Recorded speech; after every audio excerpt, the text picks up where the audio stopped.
Are you searching for the best in online black radio? Then go to blacktalkradionetwork.com, helping you filter through the noise. Real talk, black talk.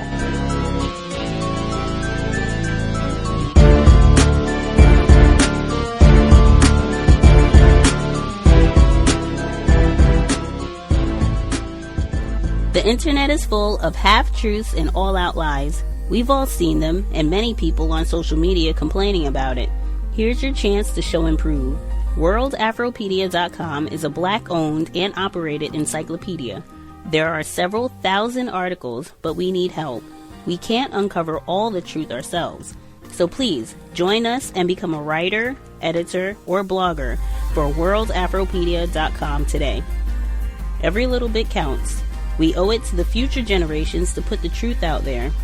Visit WorldAfropedia.com, the African-centered encyclopedia, a global database of African knowledge for the purpose of bringing about global African wisdom and understanding. WorldAfropedia.com. We're about to meet a former White House pastry chef who's now getting his hands dirty in a different venue.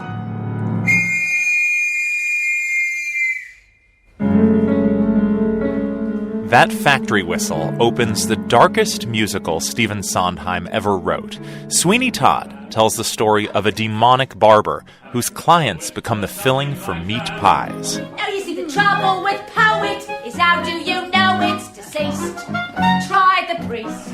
The story is grisly. Heavenly. And genuinely scary. Many productions leave the stage soaked in blood. It's enough to make you lose your appetite. Even so, at the Barrow Street Theater in New York City, Mary Alice Kellogg is eagerly digging into a hot meat pie, part of this pre-show experience. I have seen every production of Sweeney Todd that's been in New York since the very first one. And knowing what Sweeney Todd is about, you were still willing to eat a meat pie before the show? Oh, yes. Oh, especially. And by the way, the pies are really delicious. They're flaky, they're light, no fingernails in them or anything. This little 130-seat theater has been transformed. It is now a recreation of Harrington's, one of the oldest working pie shops in London. The tiles, the kind of rather yellow, slightly dirty walls, It's all as it would be if you walked into Harrington's. Rachel Edwards is the producer of The Tooting Players. A few years ago, her shoestring theater company first mounted this production of Sweeney Todd in Harrington's after the pie shop closed for the night. It seated 30 people a performance. It was thrilling because it was so tiny. It did really serve as a kind of pressure cooker. And Sweeney is singing 2 inches away from your face, so it's pretty intense. The production got such raves that the composer Stephen Sondheim dropped by. So did the mega producer Cameron McIntosh, who offered a slightly larger theater that seats about 70 in London's West End. Now the production has come to New York, where it's in previews. The team affectionately refers to it as Teeny Sweeney. For the pre-show meal, Edwards decided to hire a local baker, who President Obama once dubbed the Crust Master. A thin, bald man with a quick smile and bright blue eyes behind his glasses, Bill Yassis. So you have one meat and one vegetarian? He's playing a part with a paper hat and an apron that says Harrington's Pie Shop. His role ends well before the curtain rises on this musical. I wanted to see how the sausage gets made, or in this case, the pies. So earlier in the day, I went to an empty-looking warehouse district in Queens and rang the buzzer. Hi! How are you? Oh, nice to see you. The last time I saw Bill Yassis at work, he had just finished building an elaborate gingerbread White House for Christmas. Now he runs an online order pie business called Perfect Pie. It's taking a backseat to the daily production of meat pies for Sweeney Todd. His bakery sits across the street from a Gothic cemetery on a hill that looms over us, adding to the morbid humor. So, this is Long Island City, and our favorite part is across the street. For Sweeney Todd, we have an unlimited supply of produce. So, this one is the chicken truffle pot pie. So, we cook the vegetables in a little white truffle butter. And then we also sprinkle it with what's called truffle zest. Oh, wow. This is the vegetarian version. This has spaghetti squash, purple carrots, etc. These both sound delicious and beautiful, but neither of them sound like anyone could ever mistake them for human. Well, they say that, when they talk about exotic meats, they say everything tastes like chicken. So I thought, I'll make chicken. Really? Was that your thought process? I mean, who knows? I hope nobody knows. Chef Yossis has put me to work. To finish off each pie, I'm sprinkling a little bit of truffle zest, sea salt, egg wash, and then punching a hole in the top of the fork. They are fantastic. Who made those beautiful pies? Were you a fan of Broadway shows before this opportunity came about? Did you know Sweeney Todd? I did. I'm a big fan. The first time my parents came to visit me after I moved here from Ohio, we went to see the 1979 production with Angela Lansbury. And the original production. The original production, yeah. And they had never seen a live musical before, and they said, now we understand why you want to live in New York. And they never really accepted it before that. So it's really kind of a huge moment for me. The pies go into the oven. The aroma soon becomes overwhelming, so we duck into a quiet side room to avoid temptation. So that's the sound of pies ready to come out of the oven. As we finish our conversation, Bill's assistant, Roberto Welch, pulls the golden pies out of the oven and packs them into sealed crates for the trip into town. We open them when we get to the theater, steam comes out, and everyone's head just turns. It's Pie City when these open. At the Barrow Street Theater, people have lined up more than an hour before the show to eat. These pies never appear on stage. They are only for the pre-show meal. Ladies and gentlemen, the pie shop is now open. I've been watching these pies being made all day, and I am about to dig in. It is beautiful and flaky and delicious. When the plates are empty, the dishes are cleared, actors take their places, the factory whistle sounds, and the blood starts flowing. Sweeney Todd at the Barrow Street Theater officially opens on Wednesday.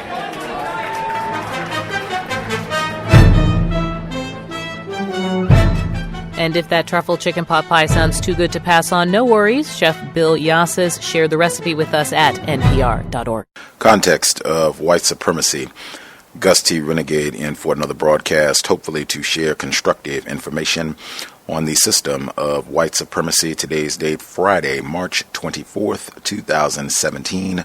So I have been told this is our 9th and final study session on the late Vincent Woodard's The Delectable Negro, Human Consumption and Homoeroticism in U.S. Slave Culture. Has been a really intriguing read. I hope folks have got constructive information, maybe picked up an additional book or two that you can do some research on after all this is done. I think a number of different slave autobiographies were mentioned, Harriet Jacobs and Olaudah Equiano and Frederick Douglass and several others. So hopefully people got constructive info.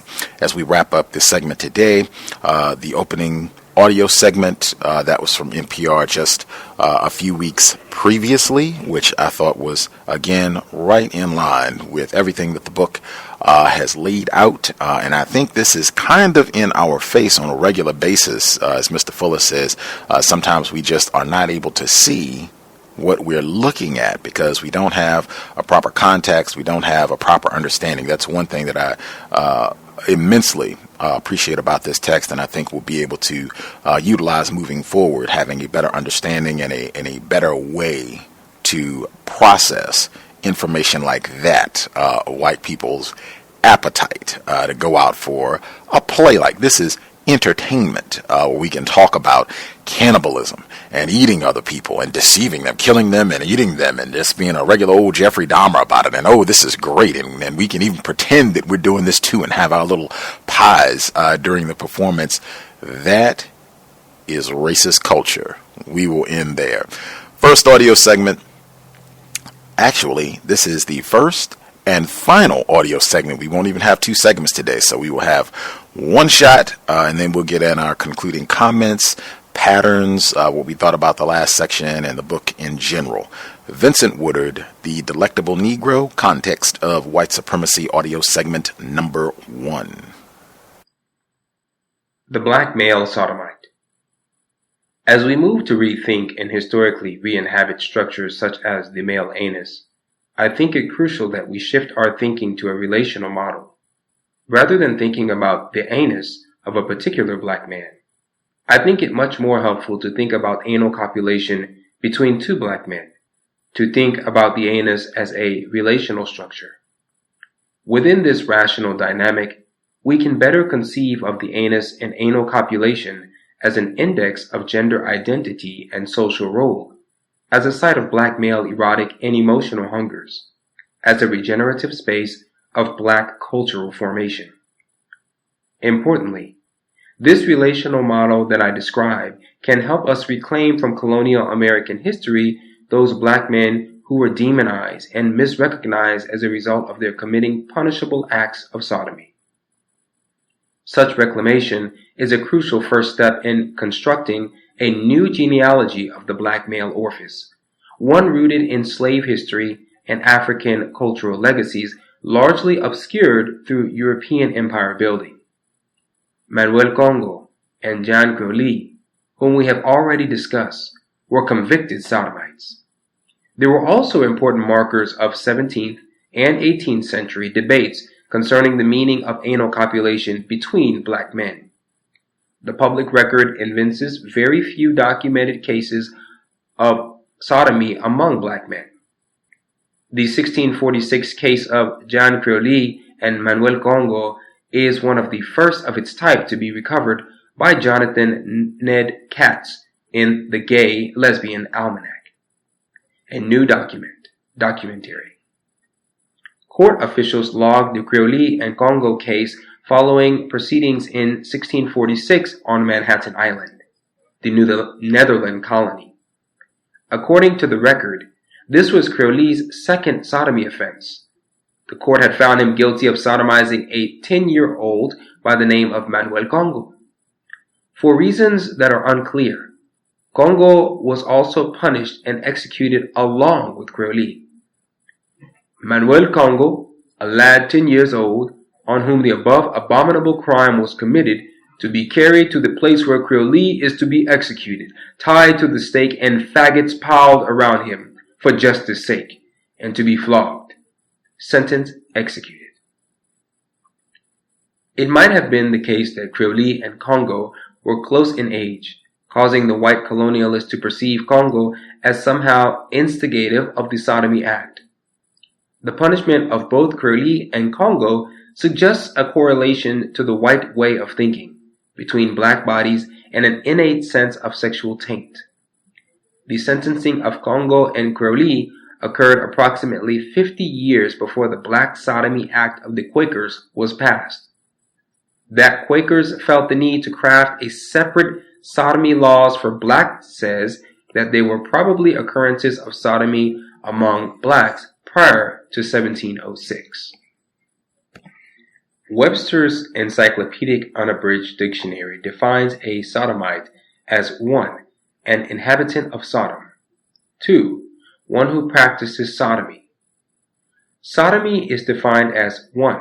Unnatural, especially anal copulation with a human or an animal, and 2.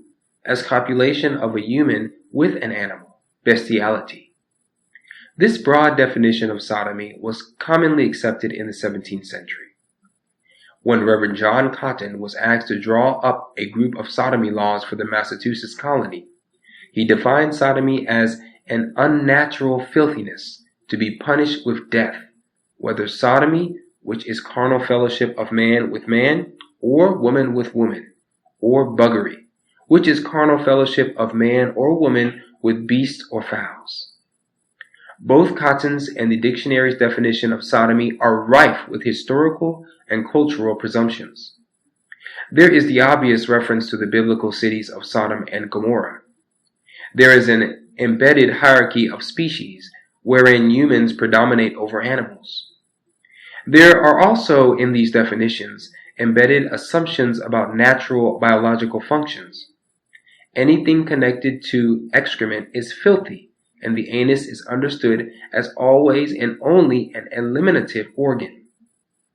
Whether or not Creole and Congo came directly from Africa, an issue that I will shortly take up, their case marks a moment when whites, among themselves, contested the meaning of the African body, some interpolating it into Puritan Christian reality and legal and theological discourses. Blacks were denied humanity, but in the context of sodomy laws and persecutions, were clearly held to a marginal, peripheral status of humanity and sexual identity.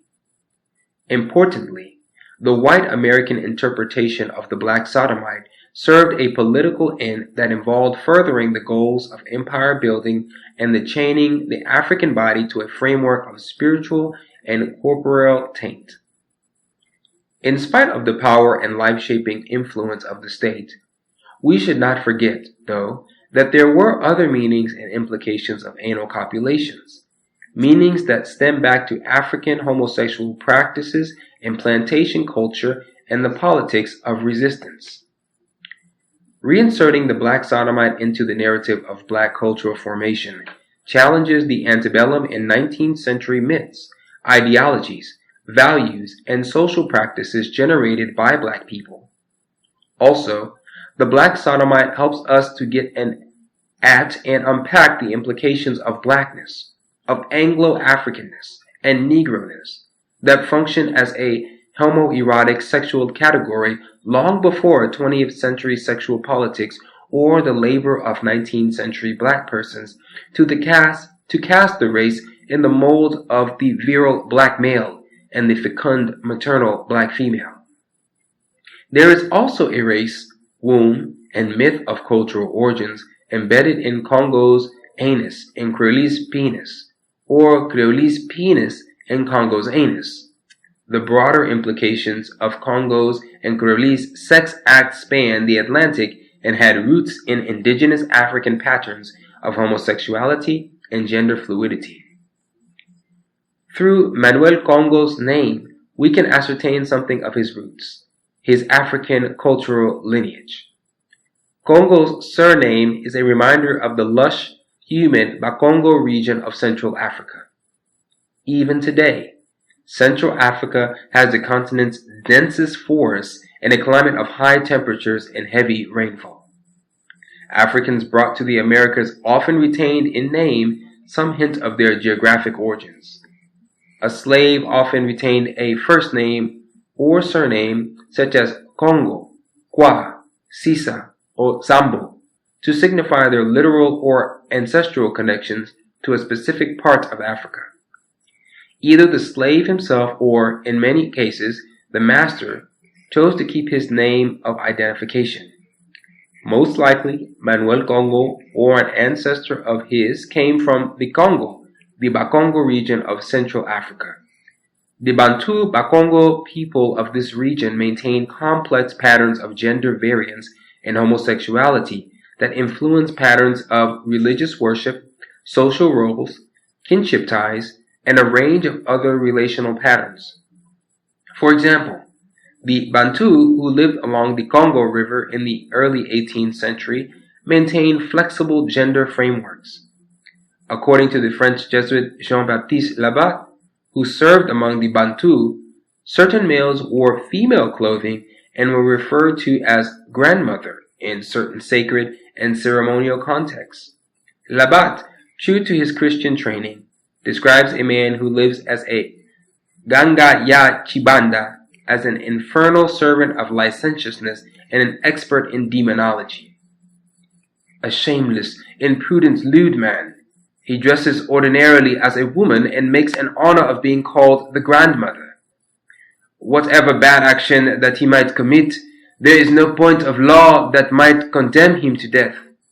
Also, he is one of the very loyal ministers of the demon of impurity. The privileges of his character go so far that one is not able to say the outrages that he does to married persons, maybe with their women, maybe with their concubines. The Ganga ya Chibanda, according to the missionary, copulates with married men, their wives, and their concubines. Her sexual appetites know no bounds. From the missionary stereotypic demonizing and sexualizing of the Ganga Yachibada, we get the sense that this figure had a dual gender role and social function. It is hard to surmise from this account whether this person was possessed by a female spirit or inherited his or her responsibilities through the female bloodline. But clearly a person enacting this social function reflected cultural/ancestral affiliations. In many Western and Central African cultures, the grandmother, as the embodiment of the institution of motherhood, was a respected and feared person. This woman could elevate or erode the moral and maternal foundations of a community. The grandmother, at the level of womb and social regeneration, mediated between the human community and the ancestral maternal legacies of the clan or group. The Jesuit priest translates gender variance into a sexual licentious act. The priest links the Ganga Yachibada's role of keeping the ancestral shrines and presiding over ancestral practices with demon servitude, impurity, and by extension, the impurity of same sexual and heterosexual acts. The Jesuit priest's sexualization of the Ganga Yachibada coincided with French interest in land, minerals, and slaves during this time period. His comments exemplify how a colonial discourse of black homosexuality existed long before Africans arrived in the Americas. This discourse did not use the language of sex and sexual practice. Rather, it embedded homosexual deviance within a larger conceptualization of the deviant nature of Africans. Other priests and missionaries made more overt connections among homosexuality, gender variance, and the transgression of Christian tenets and values. Jesuit priest João dos Santos, who was sent to the Congo region in the 17th century, observed a type of man referred to as Chibadi. He writes, "Certain Chibadi, which are men attired like women and behave themselves womanly, ashamed to be called men, are also married to men, and esteem that unnatural damnation and honor." The priests Gaspar Azevedo and Antonius Sequeiros during the same time period also encountered chibados who dressed, sat, and spoke like women, and who married men to unite in wrongful male lust with them. In Western and Eastern Africa, other groups, such as the Bakongo, linked homosexuality with social function. In Kenya, the Meru people have maintained the role of the Mugawe for centuries, if not millennia. The Mugawe is a powerful religious leader who is considered a complete complement to male political leaders. The Mugawe wears women's clothing and women's hairstyles. In another example, the Kwanyame people of southern Angola acknowledge the Kimbanda as an important gender variant person. The Kimbanda, according to the ethnologist Carlos Esterman, is essentially a man who has been possessed since childbirth by a spirit of a female sex.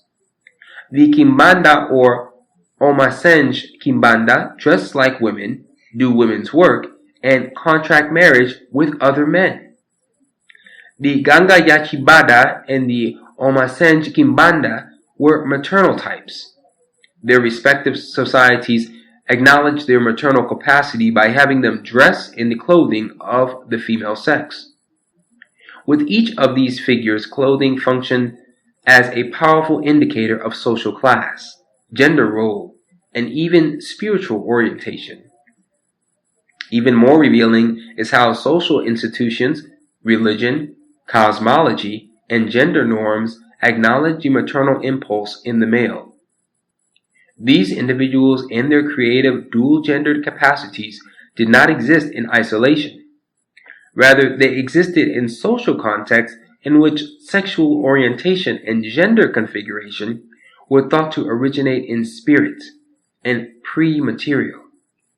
The Ganga Yachibanda had obvious connections to the dead and perhaps also to a maternal bloodline or a maternal ancestor, hence the designation of the grandmother.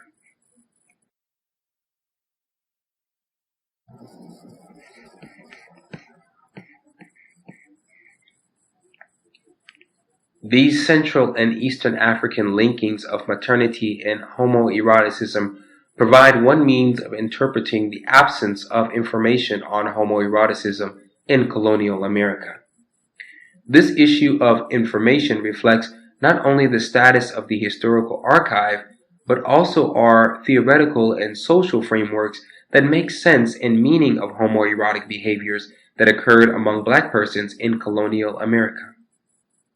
With Creole and Congo, the black men that originated this discussion, we see how Western systems of law and Christian fundamentalism dictate the meaning of the homosexual act and disconnect Creole and Congo's bodies and desires from a larger diasporatic interpretive framework.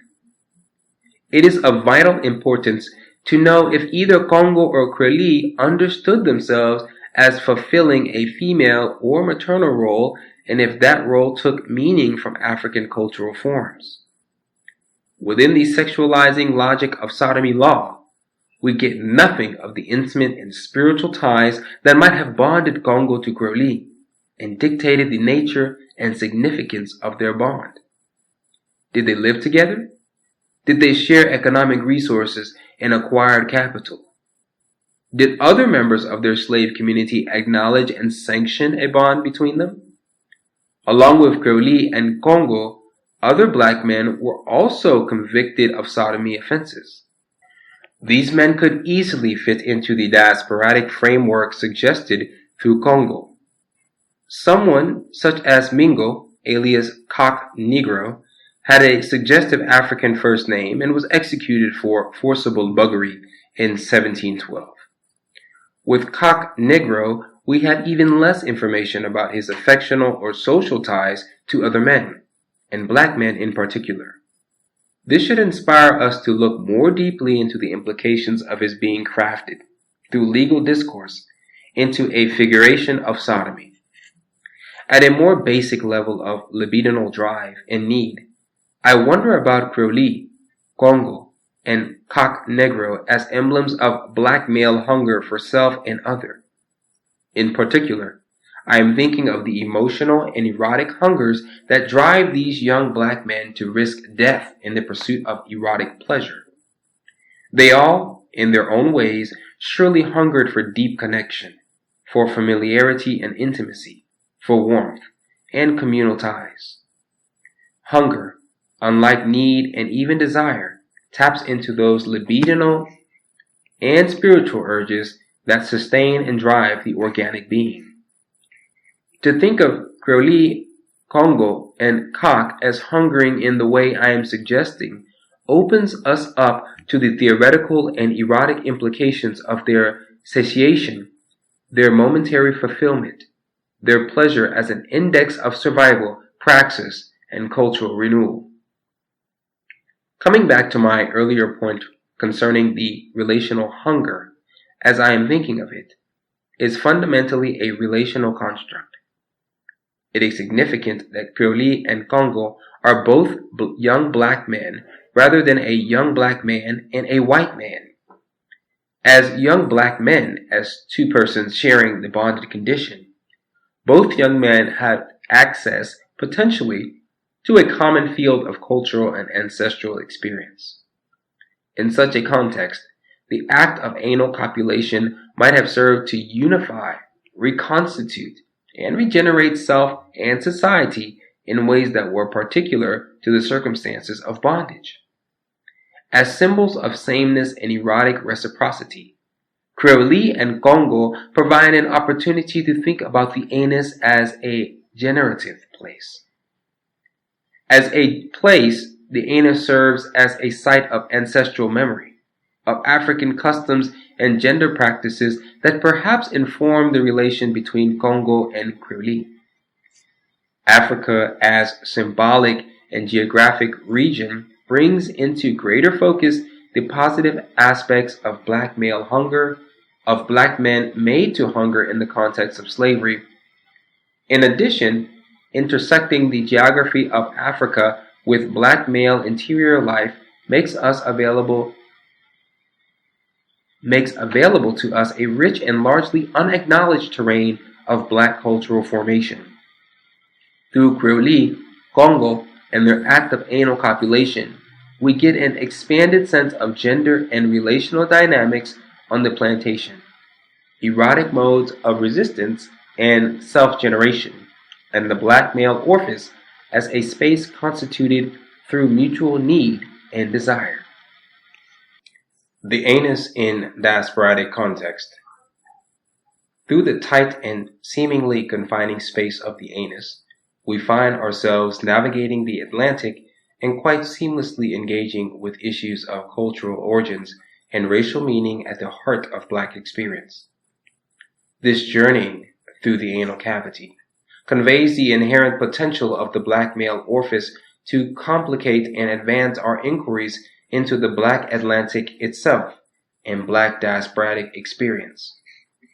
Black Atlantic or black diasporic studies have greatly furthered our understandings of the ways African cultural practices have remained viable in the context of the new African world. In the Black Atlantic, modernity, and double consciousness, Paul Gilroy uses the emblem of the ship to symbolize migrational shifting, the moving between two great cultural assemblages that marks the nature of Black Atlantic culture. He focuses mainly on routes of cultural sharing and transmission that move along the ancient arc of the slave triangle. Throughout the slave trade, but especially during the first two-thirds, slavery commerce was a Black Atlantic phenomenon, a cultural sharing. Slaves would come from Africa to the Caribbean. Slave traders would then transfer them to ports in Georgia, the Carolinas, and Louisiana, among other places. Sometimes, whites would take slaves from American ports to trade in the Caribbean or off the coast of South America. African-based same-sex practices also migrated within this framework. Gilroy uses the ship, the commodity ship, the coastal ship, and the slave schooner to symbolize the legacy of the Black Atlantic. The image of two black men in an intimate embrace, an anal embrace, calls our attention to those first bodies held together in the ship.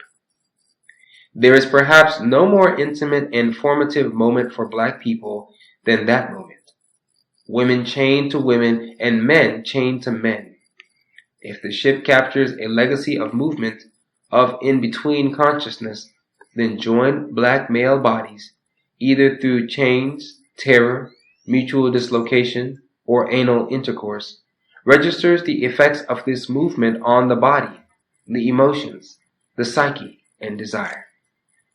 In the 17th and 18th centuries, the black homoerotic body was a symbol of permanent rupture, a rupture in the very meaning and ontological foundations of the African body. For no longer did variance and fluidity lend this body multiple roles, sexual preferences, and social significances.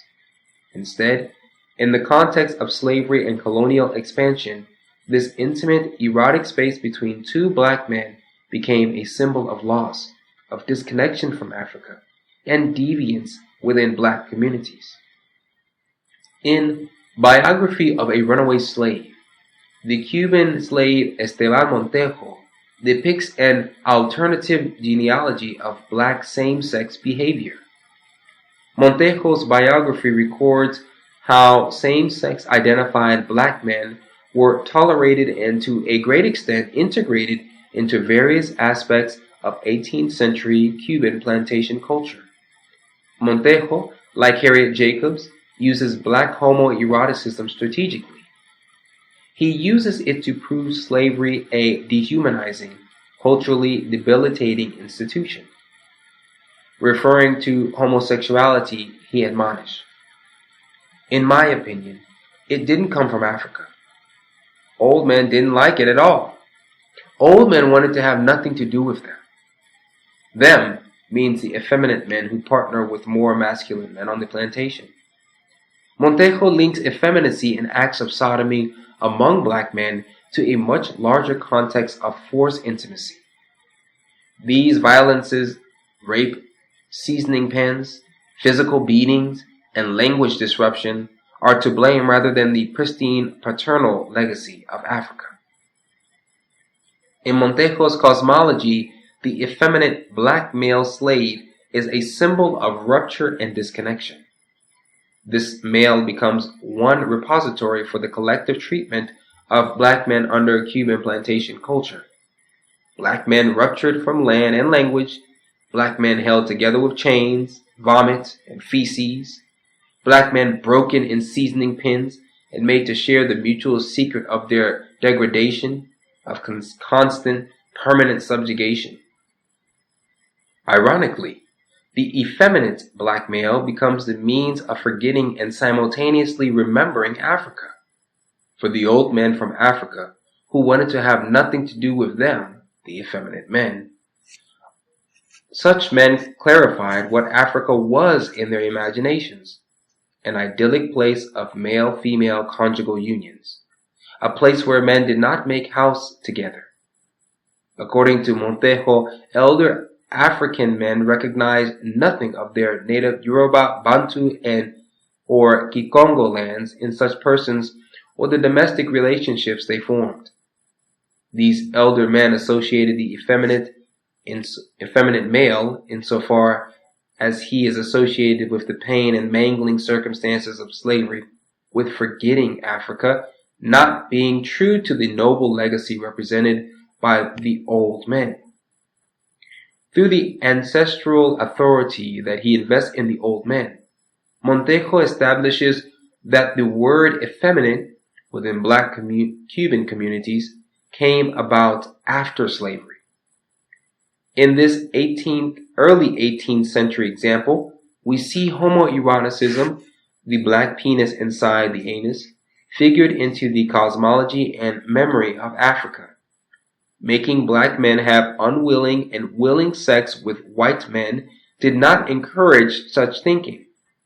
Such acts were usually blamed upon plantation culture and the malformed appetites of white slavers. However, African men making love to and being loving with one another brought African legacy into view more centrally. What Montejo thinks of as a culturally dead space, the anal, emotional, erotic tie between two black men, I would like to, for a moment, think about as a reproductive space. In particular, I would like to think about the effeminate men that Montejo describes as possessing symbolic wombs, regenerative spaces of their hearts, bodies, and minds. For even in Montejo's mind, such an erotic connection between two black men is charged with memory, with lineage, and African cultural legacy. As with the Ganga Yachi Banda and the Omasenj Kibanda, figures the effeminate man plays a womanly and even maternal domestic role, tending and perpetuating the psychic and economic well-being of the domestic space. Montejo argues that male wives and their husbands signify a break with all things African. But I want to share the dialogue to think in terms of continuity and recalibration. The intimate sexual space shared between the black men that Montejo describes translated into domestic spaces and economic partnerships. Speaking of life on the plantation, Montejo recalls, "To make a long story short, life was lonely anyway because women were pretty scarce. And to have a woman, you had to be 25 years old and lay her in a field. Many men didn't suffer because they were accustomed to that life. Others had sex with each other and didn't want to have anything to do with women. Sodomy, that was their life. Those men washed clothes and if they had a husband, they also cooked for him. They were good workers and were busy tending their conucos. They gave produce to their husbands to sell in the huaritos. And the word effeminate came about after slavery because that situation continued on. More significant than the question of whether such behaviors originated in Africa is the way such black male intimate spaces held the potential for redefinition, self-ownership, and a fluid model of plantation masculinity. In the mercantile economics of slavery, black men making house and sharing resources signaled a radical break from the numerous structures designed to diminish and devitalize black male productive energy. Montejo's description of the effeminate men and their husbands suggests a hierarchy and range of masculinities. There is the effeminate black man. There is the male who is more masculine and partners with men for life. There is the male who is more masculine but chooses to partner with an effeminate man only out of circumstance. From Montejo's narrative, we cannot know the full range of combinations, the ways, perhaps that effeminate men partnered with one another, or so-called masculine man chose to partner with both a womanly man and a biological woman. Furthermore, we do not get from Montejo's perspective a sense of how effeminate men worked alongside and in relationship to women. There were not a lot of women in these situations, but there were some, and certainly following the abolition of slavery in Cuba, more women were readily available to men who were not kept from women by the Spanish men who had previously owned them. Montejo makes no mention of the effeminate male's dress or effect, but it might be important to know how such men dress, what flourishes of coiffure, jewelry, or clothing they wore to signify their wifely status. Montejo's narrative offers ample evidence of continuities between Central and Western African cultures and the plantation values and cultural practices he describes. Throughout his narrative, he refers to religious practices, work habits, and skills, and folklore as coming from different parts of Africa. He notes that most of the slaves in Cuba came from either Yoruba land or Central Africa, the Bakongo region. His own grandfather, Jean Congo, comes from the Congo region of Central Africa. He says that his father was Lusumi from Oyo, the Oyo region of Yoruba land and the location of the once prominent Oyo Empire. J. Lauren Metairie has written extensively about what he calls transvestite types among the Yoruba in the area of the Oyo Yoruba Kingdom and Empire. The Yoruba maintained a fluid and complex gender system in which male Shango priests wore the clothing and hairstyles of women, and were understood to be the brides of the king and the thunder deity, Shango. Yoruba cosmology and lore are rife with examples of men changing into women, women into men, women with penises, and males with reproductive genitalia. In addition, a significant number of the enslaved population in Cuba came from Central Africa. As I have noted earlier, if we look to Africa, there is a definite cultural precedent for men on American and Cuban plantations acting as domesticated wives to husbands who traversed the public domain. Throughout the African diaspora, pockets of culture emerge that we catch only a hint of through examples related to Montejo's narrative.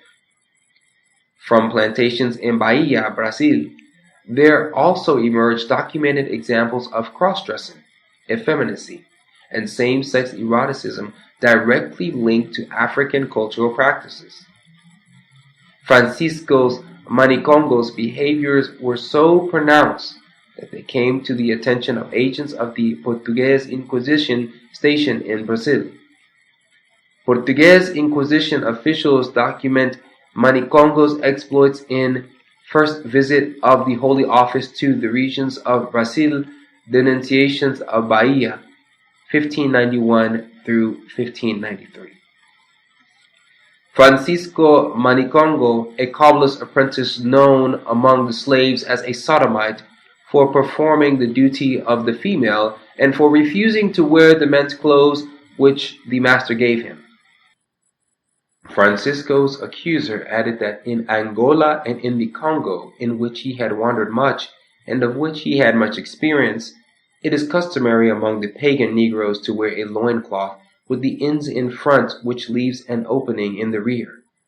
This custom being adopted by those sodomitic Negroes who serve as passive women in the abominable sin. These passives are called Jimbanda in the language of Angola and the Congo, which means passive sodomites. The accuser claimed to have seen Francisco Manicongo wearing a loincloth such as passive sodomites wear in his land of the Congo, and immediately rebuked him. Along with familiar practices of demonization, we have in Manicongo another example of a gender and sexually deviant black man interpolated into a European framework of sexual deviance. Manicongo's treatment in the context of the Portuguese Inquisition parallels that of Manuel Congo and Jean Grioli a century earlier in colonial America. This patterned European response to differing African codes of gender and sexuality conveys how crucial the management of African bodies and erotic desires was to the consolidation of European imperial power in the Americas. More to the point, we see that Europeans developed implicit strategies aimed at containing the erotic significance of the male anus and the socially transgressive implications of anal sex. In Manicongo, anal copulation coincides with his gender-variant dress, his choosing to do the labor of the female sex, and his maintaining cultural practice that originate, in part, from Central Africa. Throughout this chapter, I foreground the gender-variant or passive figure only because this person has received so little attention in our scholarship of slavery in the Americas and other parts of the African diaspora. However, despite my focus on this type of black man, I do not wish to preclude broader considerations of black masculinity and of black men performing a range of interlocking roles and erotic functions. In the context of plantation life, Montejo, a military man and soldier in the Cuban War of Independence, would have had his views of masculinity shaped by notions of valor, images of soldiers as saving women and children, and ultimately returning home to propagate and rebuild the nation. As for black men who fought in the U.S. Civil War, participation in the Cuban War of Independence promised greater social belonging and civil acknowledgement. Nevertheless, Montejo's notions of nation, family, and paternity strongly mimic those of the Spanish imperialists who were overthrown in the Cuban War and, for that matter, those of the English, French, and Portuguese. Because of his prejudices, we cannot know how effeminate men contributed to child rearing or how they perhaps enabled physical and cultural resistance. From Montejo's recollection, we can safely deduce that multiple models of the domestic sphere existed. Family was a creative entity that was defined in a number of different ways. Gender was flexible and homosexuality was complex, breaking down into effeminate and masculine men, into men who choose to partner with female men, biological women, or in some cases, both. Montejo speaks from a male identity that arises from the colonial paradigm, so that while he has helped create a social reality that survives and thrives beyond Spanish occupation, he still occupies and employs the gender and mythic reality of the Spanish colonizer. His mythology of masculinity is one whose creativity and reproductive potential stems from the phallus and the phallic-based institutions of the military and the church, among others. Yet, gender-variant figures, such as the male wives depicted in Montejo's narrative, suggest that the phallus and phallic ideology were not the only nodes around which culture and resistance cohered. The dimorphic worldview Montejo occupied existed alongside the more flexible reality of the male-female man.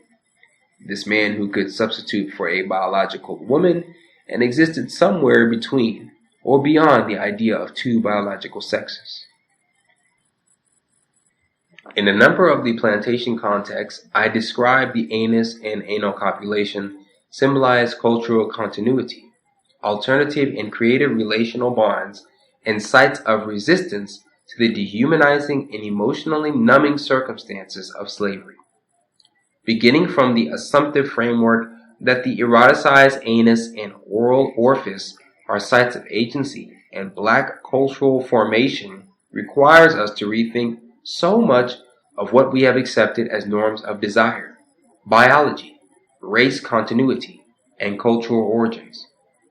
Even with the expanding and prolific body of work on black slave experience, we should still know that we have only just begun to fully delve into the more complex and difficult to articulate regions of black experience under slavery. The same groups that went to Cuba and Brazil from the Bakongo region, Yorubaland, Sierra Leone, and the Gambia also came to the United States. And so we should think about Manicongo and the effeminate men that Montejo describes as related to the diasporatic genealogies and cultural significances embodied in men such as Congo and Creole. What I have tried to show by placing U.S. figures such as Congo, Creole, and Haki Negro in a transatlantic context is that we can and should think about the black male erogenous zone during slavery as diasporatic site, a site of cultural formation informed by the geography of the slave triangle, Africa, the Caribbean, and the United States. In fact, in the antebellum period in the United States, blacks maintained a diasporatic politics that involved traveling to and connecting culturally with places such as Cuba, Haiti, Jamaica, and Brazil. Frederick Douglass served as U.S. ambassador to Haiti. In Blake, or The Huts of America, Martin R. Delaney wrote of the political ties between U.S. blacks and the people of Cuba. Enslaved persons in the United States frequently escaped to Mexico. David Walker, the black abolitionist, spent the last portion of his political career traveling between the United States and West Africa. There is already precedent for thinking about black men during slavery as occupying and emotionally inhabiting the diaspora.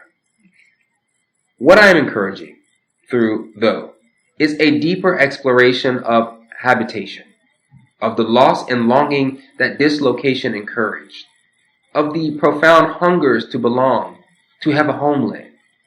I am imagining a tableau of black experience that includes the experiences of Manicongo, Haki, Negro, and Congo alongside those of Montejo, Walker, and Delaney.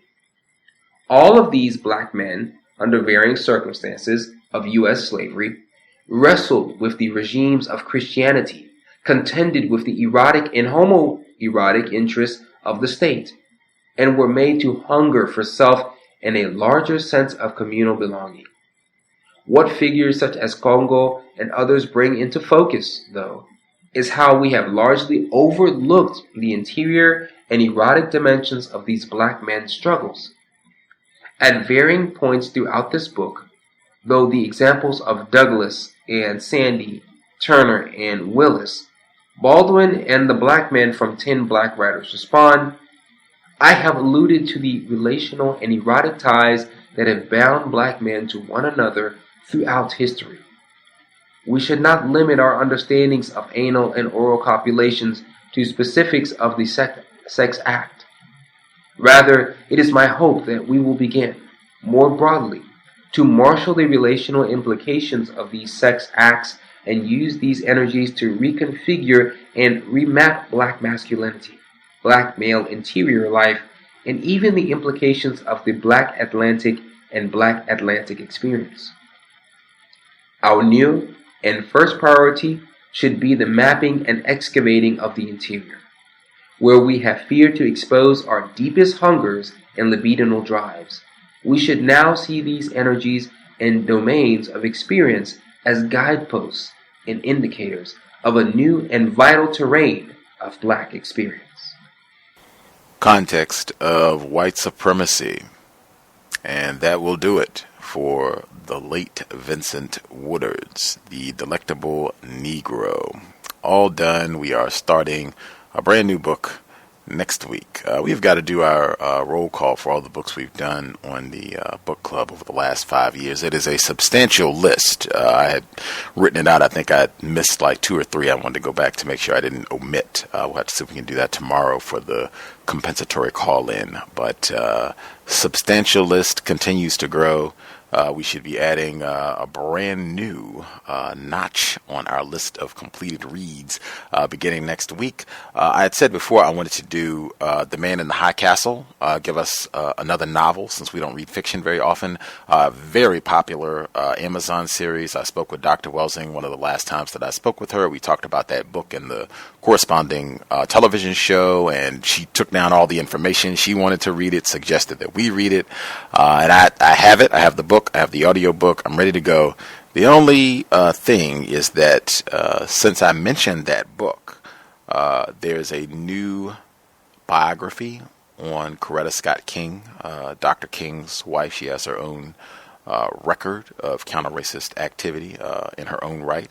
But there's a new biography on her, My Life, My Love, My Legacy, written by or co-authored with Reverend Dr. Barbara Reynolds. She is a black female. And Miss Coretta Scott King, she participated in putting this book together. There is an audio book. I have the book. If I can get my hands on the audio book, I think we should read this starting next week. I think it would be great for more of us to know more about Coretta Scott King.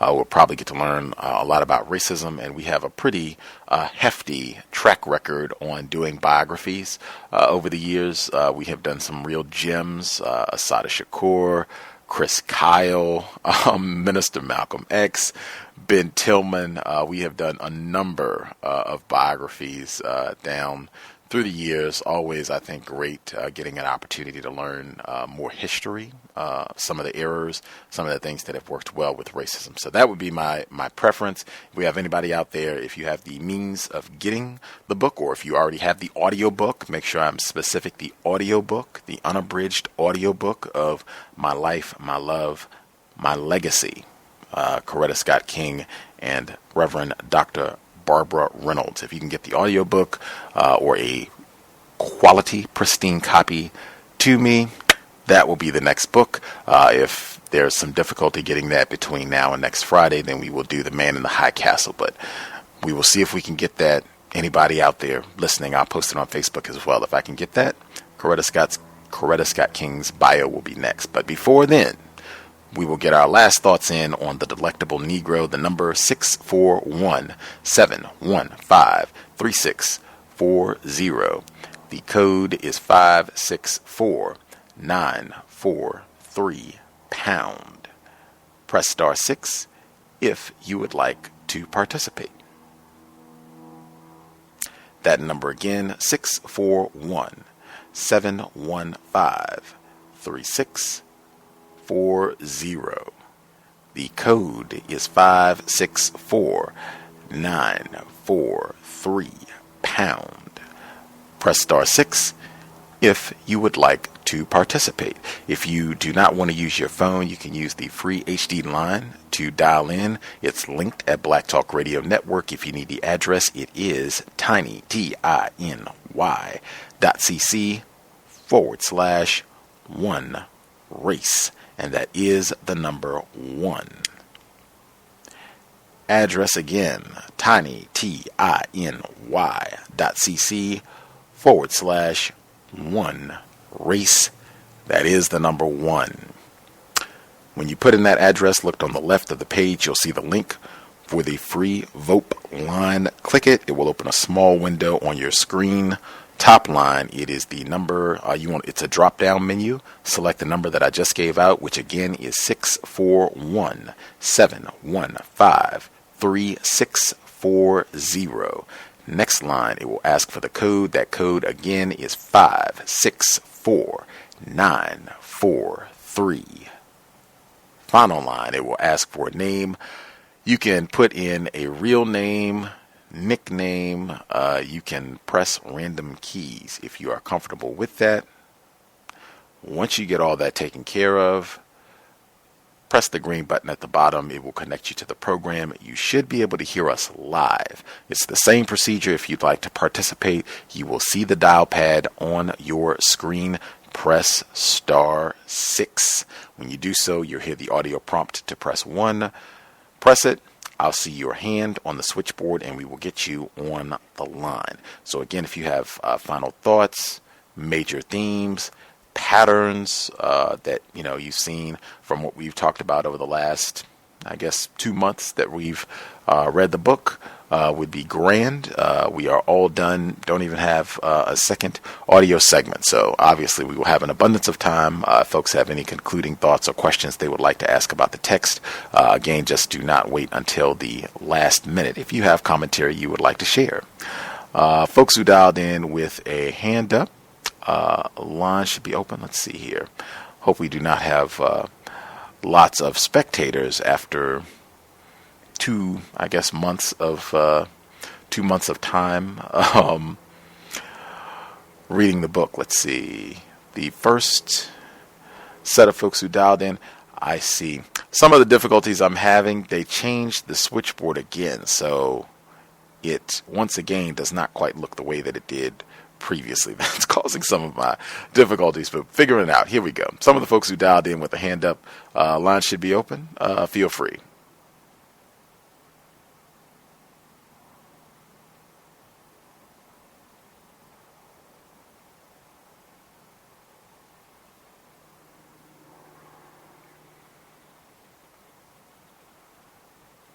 Yes, may I be heard?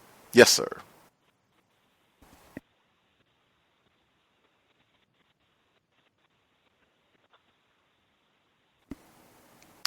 I did hear you, Mr. Demerford. Now I'm not. Was that a phone?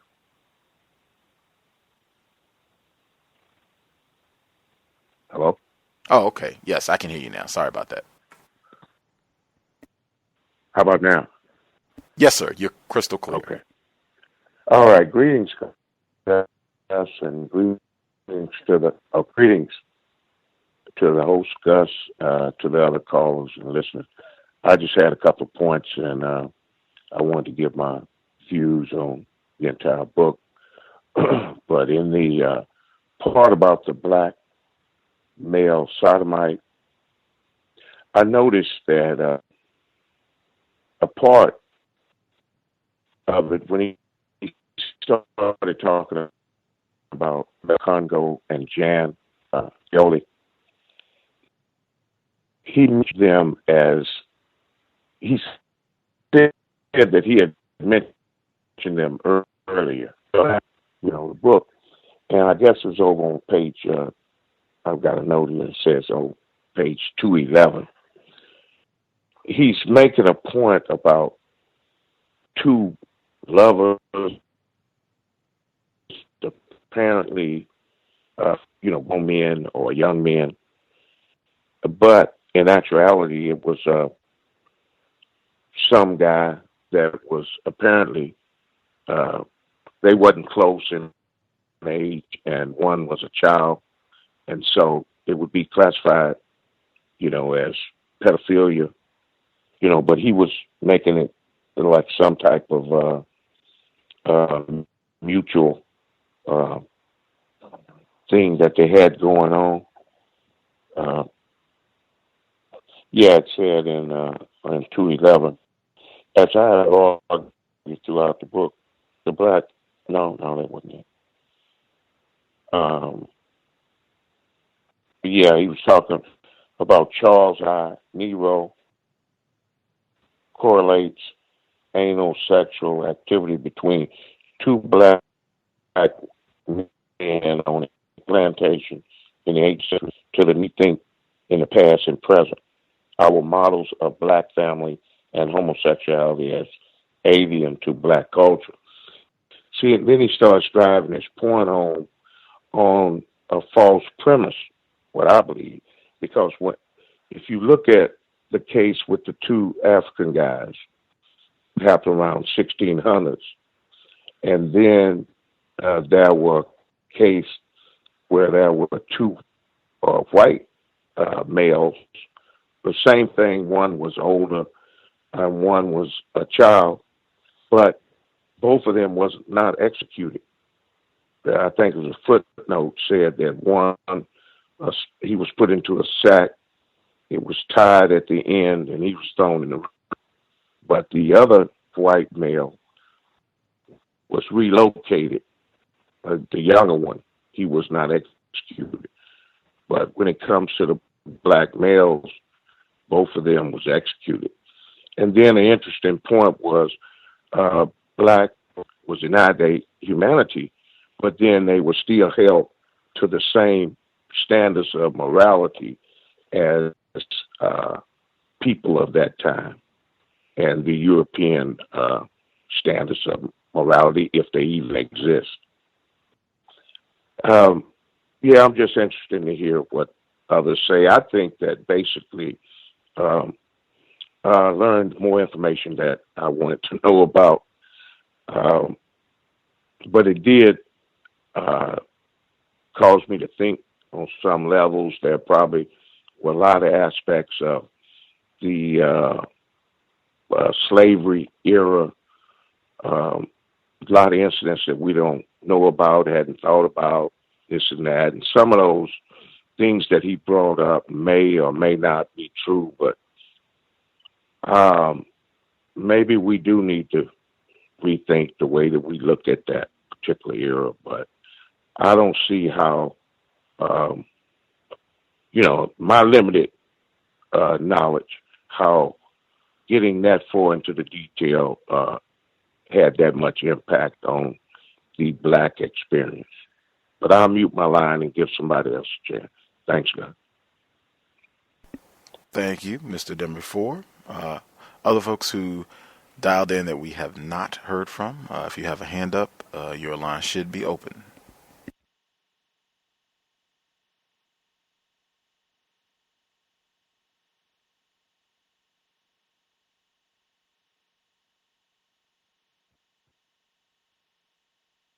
Can I be heard? Yes, sir. Greetings to you, Gus. Greetings to Mr. Demery and the other callers and the listeners. Yes, this book I found to be very, very insightful. There is quite a bit to be analyzed as far as just taking the counter-racist approach to understanding the text, and that was the greatest part of reading the book with everyone. I'm really happy with that we were able to do that. There was another book that I found while reading this text and doing research. It was called White Women and Black Men, and it deals with white women's relationships with black men on the plantation. So I haven't read it yet, but it's a book that I ended up getting because of just the subject matter, and it seems to be, from what the reviews are, it seems to be something that I think we might need to read. So once I do get to check it out, I'll definitely chime in with that.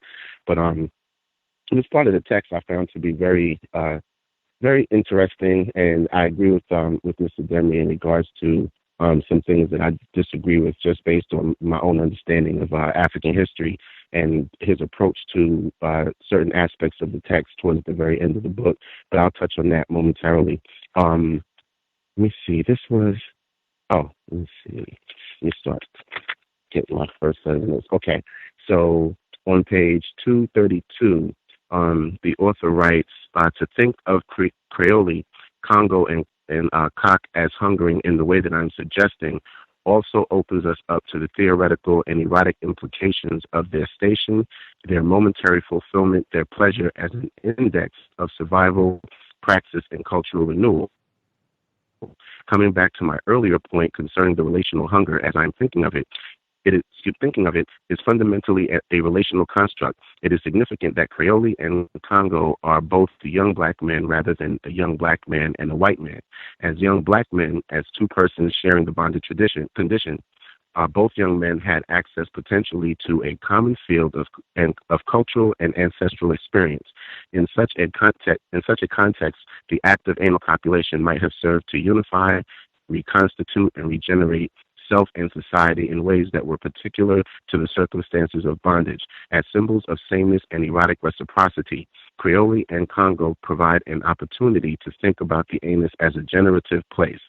Man, what a bunch of just confusion. When he speaks about, in the first part, when he says he's suggesting, also opens us up to the theoretical and erotic implications of their satiation, their momentary fulfillment, their pleasure as an index of survival, practice, and cultural renewal. That just doesn't make any sense at all, unless you're looking at it in the context of the reason for which white people practice male rape and homoeroticism, which really, for them, it's about the momentary pleasure and their fulfillment, and because they're narcissistic,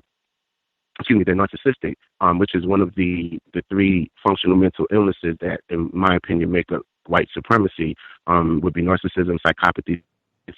So that's really what he's describing is the European concept of black males.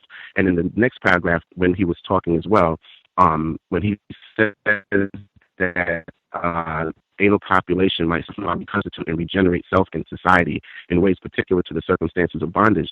No, what it is that you're being forced to do these things, and there's nothing unifying about raping a man's anus. It's just nothing reconstitutional or regenerative of yourself in having sex with a man. It doesn't make any sense. And to me, it speaks to the mental illness of what homosexuality really represents. And this text would really serve to normalize this in such a way that I can really see where the rave mass reviews from the LGBTQ XYZ community is coming from, because it's just such nonsensical jargon and rhetoric that's leading towards some normalization of something that is just patently incorrect and definitely not normal, and it's something that was culturally imposed upon us. On the following page, he writes, Gilroy uses the ship, the commodities ship, the coastal ship, and the slave schooner to symbolize the legacy of the Black Atlantic. The image of two black men in an intimate embrace, an anal embrace, calls our attention to those first bodies held together in the ship. There is perhaps no more intimate and formative moment for black people than that moment. Women chained to women and men chained to men. If the ship captures a legacy of movement, of in-between consciousness, then joined black male bodies, either through chains, terror, mutual dislocation, or anal intercourse, registers the effects of this moment on the body, the emotions, the psyche, and desire. In the 17th and 18th centuries, the black homoerotic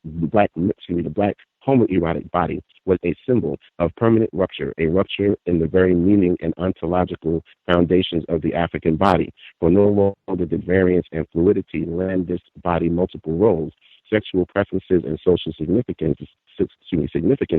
Instead, in the context of slavery and colonial expansion, this intimate erotic space between two black men became the symbol of loss, disconnection from Africa, and of deviance within the black community. Which, what he's speaking of, because this is something that was documented when our ancestors were chained in the bottom of the ship.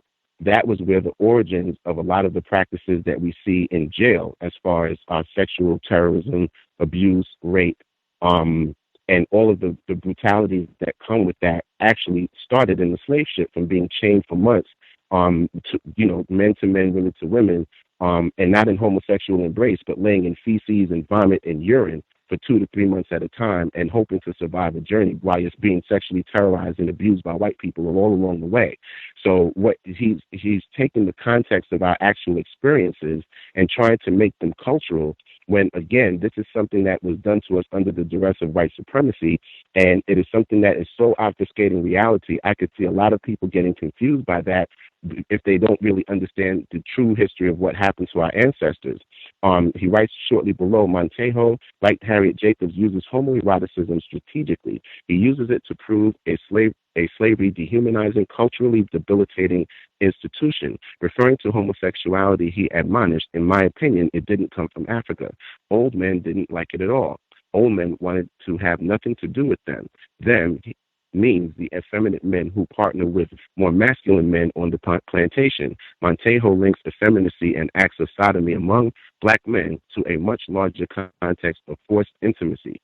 These violences, rape, seasoning pens, physical beatings, and language disruption are to blame, rather than the pristine paternal legacy of Africa. What is pristine and paternal about anal sex and homosexual sodomy? Like, that makes no sense.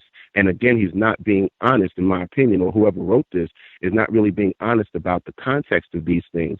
The whole idea of a effeminate man partnering with a more masculine man is what you see in jail. When you cannot fight for yourself and protect yourself in jail, you really be a sexual toy for a more masculine male to protect yourself in prison. So again, the context is again under that stress of slavery, white supremacy, abuse, and sexual terrorism that's creating this dynamic, and he's not exploring that. He's using it as a means to normalize the homosexual experience. He later writes what Montejo thinks of as a culturally dead space, the anal, emotional, erotic tie between two black men. That is crazy. I would like to, for a moment, think about as a reproductive space. In particular, I would like to think about the effeminate men that Montejo describes as possessing symbolic wombs, regenerative spaces of their hearts, bodies, and minds. For even in Montejo's mind, such an erotic connection between two black men is charged with memory, with lineage, and in an African cultural legacy, as with the Ganga ya Chibanda and Omasenge Kibanda figures. That section in and of itself, there's nothing regenerative, there's nothing reproductive about the anus whatsoever. It produces feces. That's what it's designed to do, and that's what it's supposed to do. And there is no sexual pleasure associated with the anus unless you have been psychosocially conditioned to accept that and brutalized to the point of basically giving in and saying, okay, this is a way of life that I choose to embrace due to what has happened to me. And this is what we're seeing, besides the chemical and genetic warfare that's creating this situation in such epidemic fashion for our people. I wanted to touch, I'm almost done, Gus. I know I might have been talking a while. I'm almost done, but there was a section where he gets into the history in Africa of homosexuality that I find very telling. He says Montejo's narrative offers ample evidence of continuities between Central and Western African cultures and plantation values and cultural practices he describes. Throughout his narrative, he refers to religious practices, work habits, and skills and folklore as coming from different parts of Africa. He notes that most of the slaves in Cuba came from either Yoruba land or Central Africa, the Bakongo region. His own grandfather, Jin Congo, comes from the Congo region of Central Africa. He says that his father was Lukumi from Oyo, the Oyo region of Yoruba land, and Lukumi is actually the variant that's practiced in Cuba. So of Yoruba land and the location of the once prominent Oyo Empire.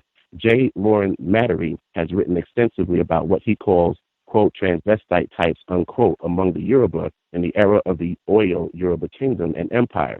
The Yoruba maintain a fluid and complex gender system in which male Shango priests wore the clothing and hairstyles of women and were understood to be the brides of the king and the thunder deity Shango. Yoruba cosmology and lore are rife with examples of men changing into women, women into men, women with penises, and males with reproductive genitalia. In addition, a significant number of the enslaved population in Cuba came from Central Africa, as I noted earlier. If we look into Africa, there is a definite cultural precedent for men on American and Cuban plantations acting as domesticated wives to husbands who traverse the public domain. Now, I'm extremely familiar with the Yoruba culture, and I know quite a few people from Nigeria, and quite a few of my ancestors came from Nigeria.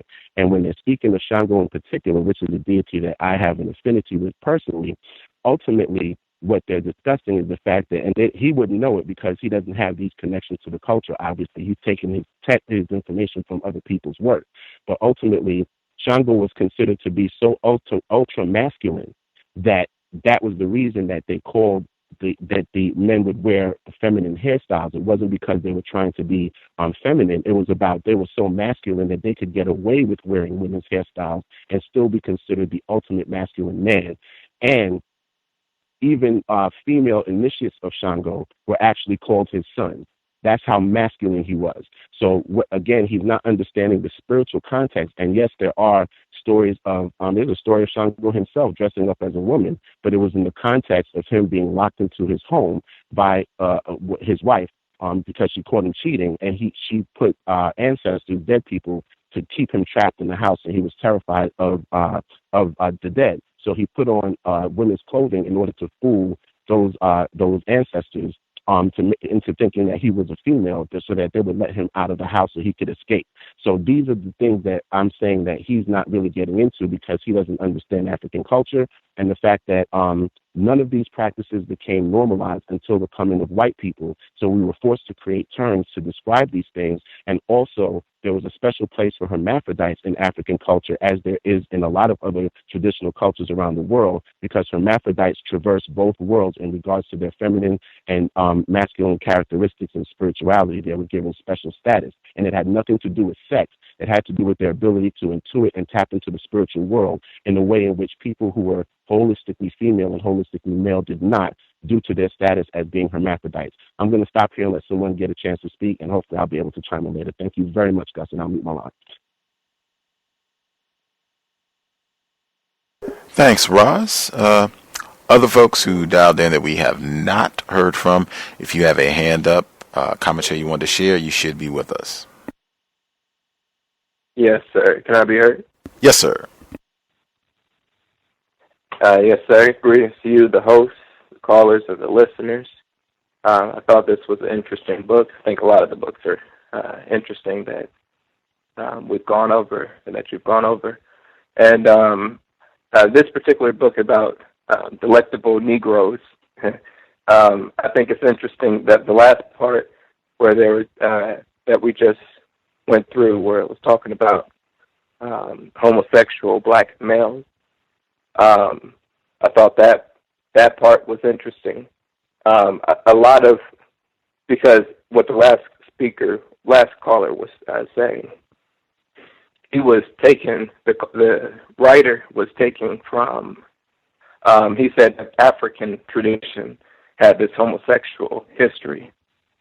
And a lot of people that I know here in my city say the same thing, that African tradition had all this homosexual history, and they will classify themselves as homosexual. You know, and these will be for professors, homosexual black professors, and other important people in the black community in the city, and they're homosexual, and they keep saying that we had this homosexual history in Africa, but all the reference in the book, that didn't make a whole lot of sense to me. And the last caller explained it, further, it clarified, I guess just the context. And I just think it's troubling that we have this particular problem of homosexuality, because it came from the Europeans, and it ends up being the homosexuals that are leading our movements. And I think the book is just, I don't know, the way that it's describing homosexuality is within the wrong context. That's what I would say. Thank you. One more time, Cleo Monago rolling over in his grave. Anyone that we have missed have commentary that they want to share? Line should be open. Can I be here? Yes, ma'am. Greetings, beautiful people. This is Amy. I'm grateful that we read the book. I was very excited to read the book in the beginning. The book, for me, has a lot of constructive information. I think I will be using it when I want to talk about so-called homosexuality and black people, and racism, white supremacy, and white people, and so forth. I was a little frustrated with the text at certain points, but I'm going to credit that more to the who I presume to be white editors and folks who touched this book after he passed in order to get it published. This particular reading of the section, the last part of the book, a couple of things that really stood out for me is the definitions for sodomite and sodomy, that it's intrinsically linked to bestiality. And they go together. Like, you can't just separate them. They're together. And so to title this chapter Black Sodomite, I think it does a discredit towards, Black people who are engaging, Black males specifically, who are engaging in so-called homosexual behavior. So the two, don't always necessarily go together. I think for white people they do. I will say that. I think that white people have a thing, like a sexual inclination towards engaging in having sex with animals. So anyway, that was like, very, very, very interesting, and something that I'll just continue to think about a little bit more. I wondered if he actually titled that chapter himself. I think that if he did not, that's definitely white people doing what they do best. I have to just kind of reject the trying to find homosexuality in an African context, because the way that the book went, that's completely not the point. If you begin talking about how white people have abused Black males, have cannibalized, consumed, homoeroticized, sexually terrorized Black males, and then say, well, okay, that's part of it's illogical. It doesn't make sense. It's not a logical or rational deduction, conclusion, or equation whatsoever. To then turn around and say, well, there are instances that we can look at in the so-called African context where there was homosexual behavior, thus saying that Black male homosexual behavior is okay. If that was the case, that should have been introduced in the beginning of the text and then concluded somehow. But it's not linear, because it doesn't begin with that. You're saying that Black men have been abused and terrorized by white men, started exuding homosexual behaviors and tendencies, should have been included in the conversation for so-called Black power, are, said no by the so-called straight Black folks who are trying to get power, and then say, well, it's actually really normal that Black men engage in homosexual behavior because we have some stories where they do so in Africa. So I just reject that altogether. No. And the book would have been more powerful for me had it included more implications of the previous things he stated in the beginning of the text. Because if white men have been terrorizing Black men, then Black men are exuding, higher levels of homosexual behavior, thus causing X, Y, and Z in the so-called Black community, blah, blah, blah, blah, blah. You know what I mean? Like, it just ended for me in such a very tacky way. If you wanted to include that and say like an epilogue or something like that, or like an appendix, and say, well, like some other way, but the two just don't go together for me. So I really just was listening to this part with my face scrunched, like that doesn't have anything to do with it. And so I think that the author, the editors, whoever made it this way, really did an injustice to Black males all over, and Black males who are engaging in so-called homosexual behavior. I guess not. If the purpose of the text, the mission of the text is to normalize Black male homosexuality specifically, then okay. But anybody who's critically thinking about it is like, where did that come from? I mean, we even spoke about Oliano Equiano. That was never mentioned. You know what I mean? Like, you didn't even put it there. So how do you just tack on, well, it's in Africa, so it's okay?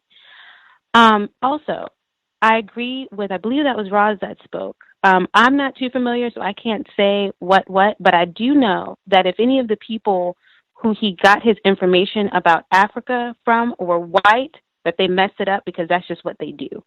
They lack Like, language controls how you think.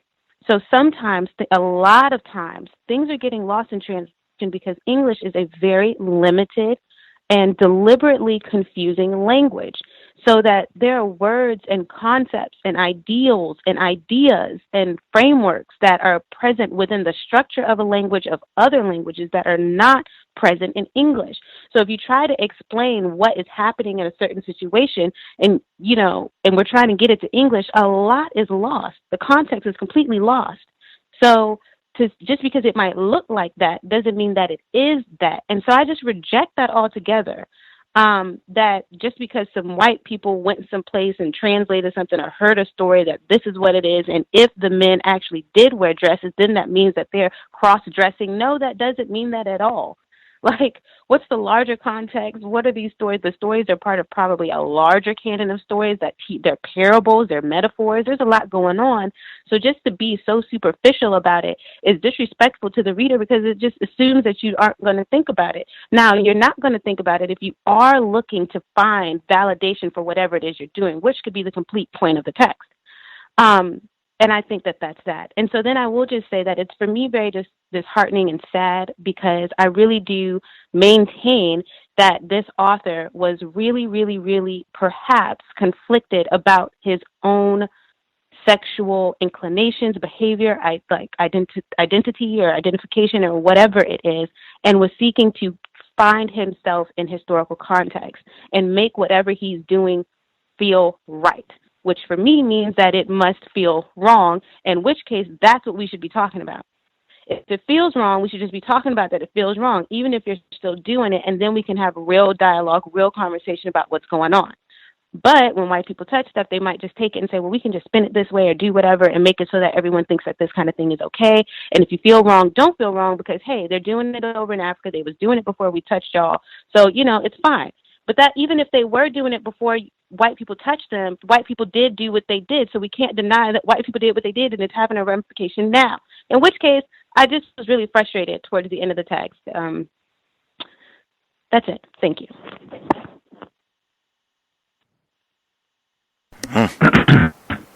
Can I be heard? Yes, sir. Oh, go ahead if you were going to comment. Nope, just looking out for other folks who hadn't commented, of which you would be one. Okay, I'm ready. First thing comes to my mind is from hearing the other callers, if white people has anything to do with it, it is going to be shrewd deception, and it's going to be interjected into any type of book or possible method of teaching and or informing non-white people. That's why we have to really go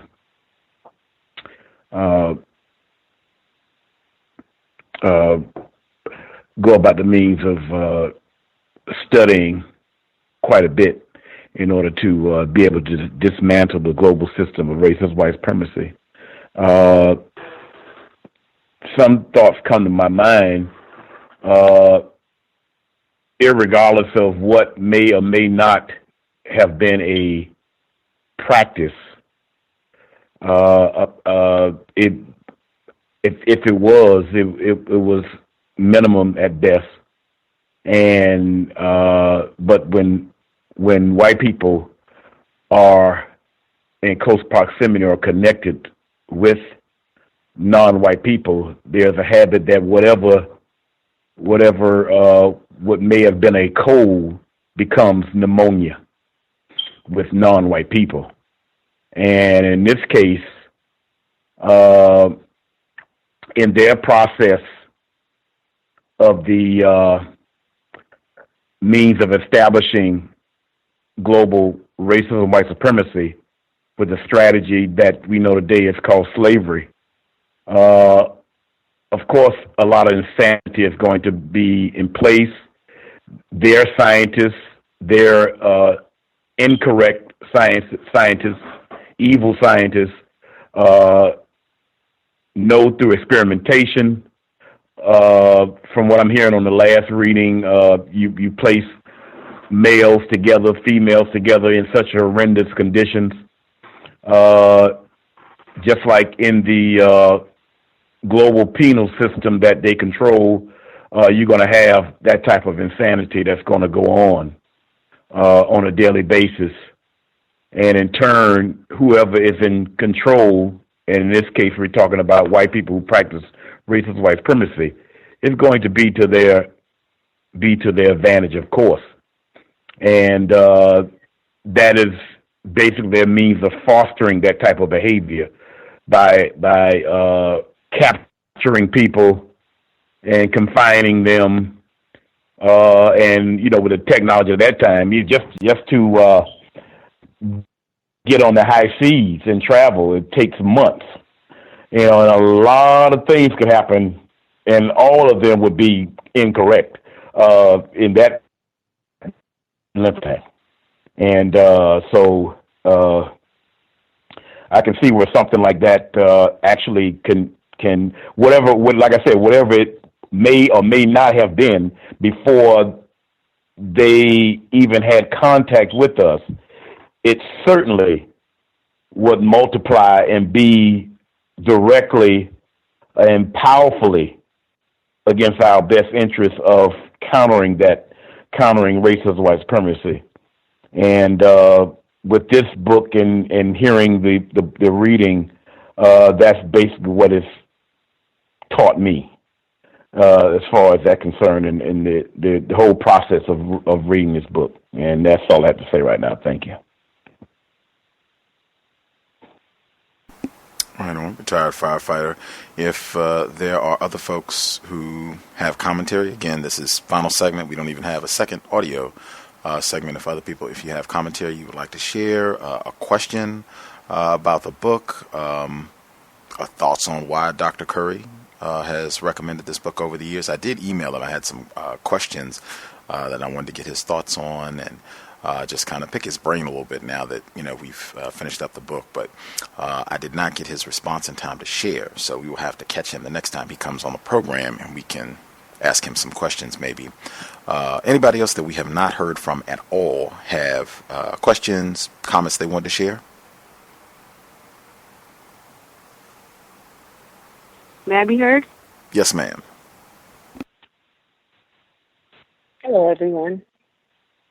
Caller from 712 here.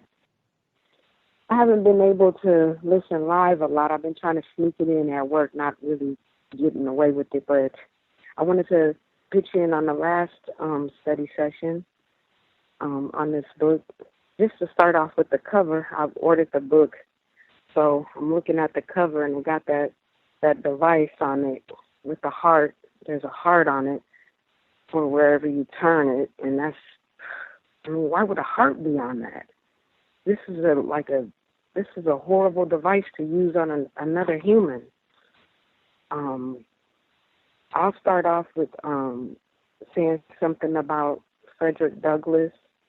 I was just going back over the readings, listening to them again, and with the author saying that Frederick Douglass was complicit in that, what happened to his aunt, I just don't see how he, like in his brain, how would that make Frederick Douglass complicit? That didn't make any sense to me at all. I do want to say this book has a lot of good information, and the main theme that I got from the book, maybe not a theme from the book, but what I'm thinking, and I'm not the smartest person, but this book, along with medical apartheid, the half has never been told, and whatever horrors that we haven't heard about, because I'm sure there's plenty, this puts the people who classify themselves as white, to me, this puts their humanity in question, to me. Because doing all of this to another human, who would sit there and quarter another human, just chop them up?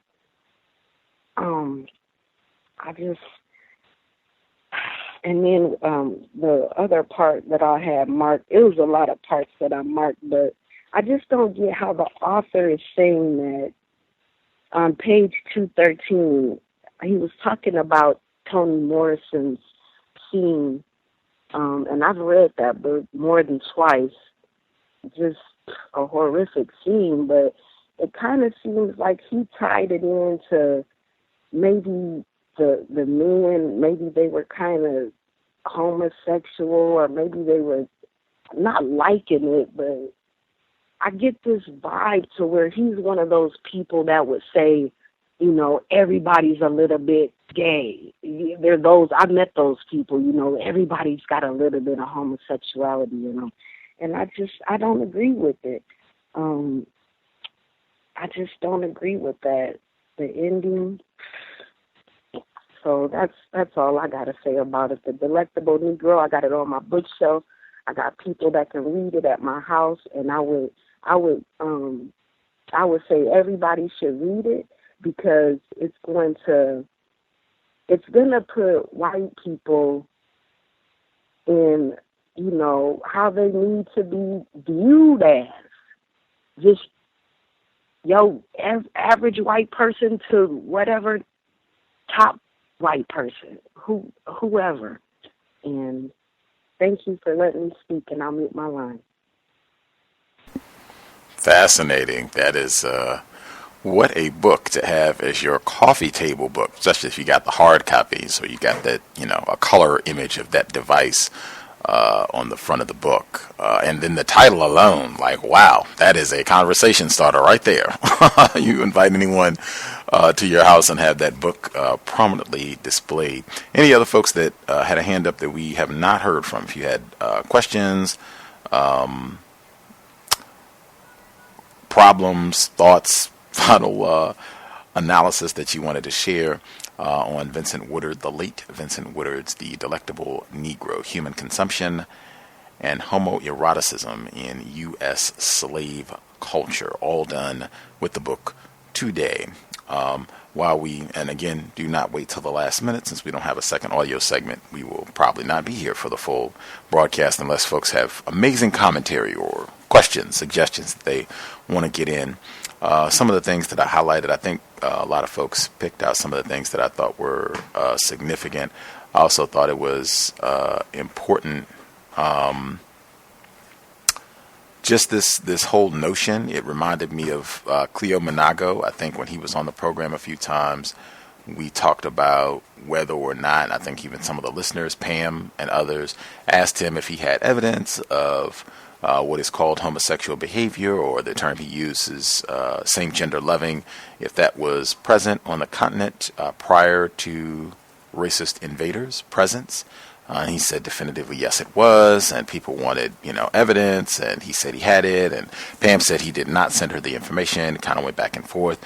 At the end of the day, if it was there, if it was not there, everything in my view, I think, is correct to analyze what is the best thing to do, and particularly within the context of racism, white supremacy.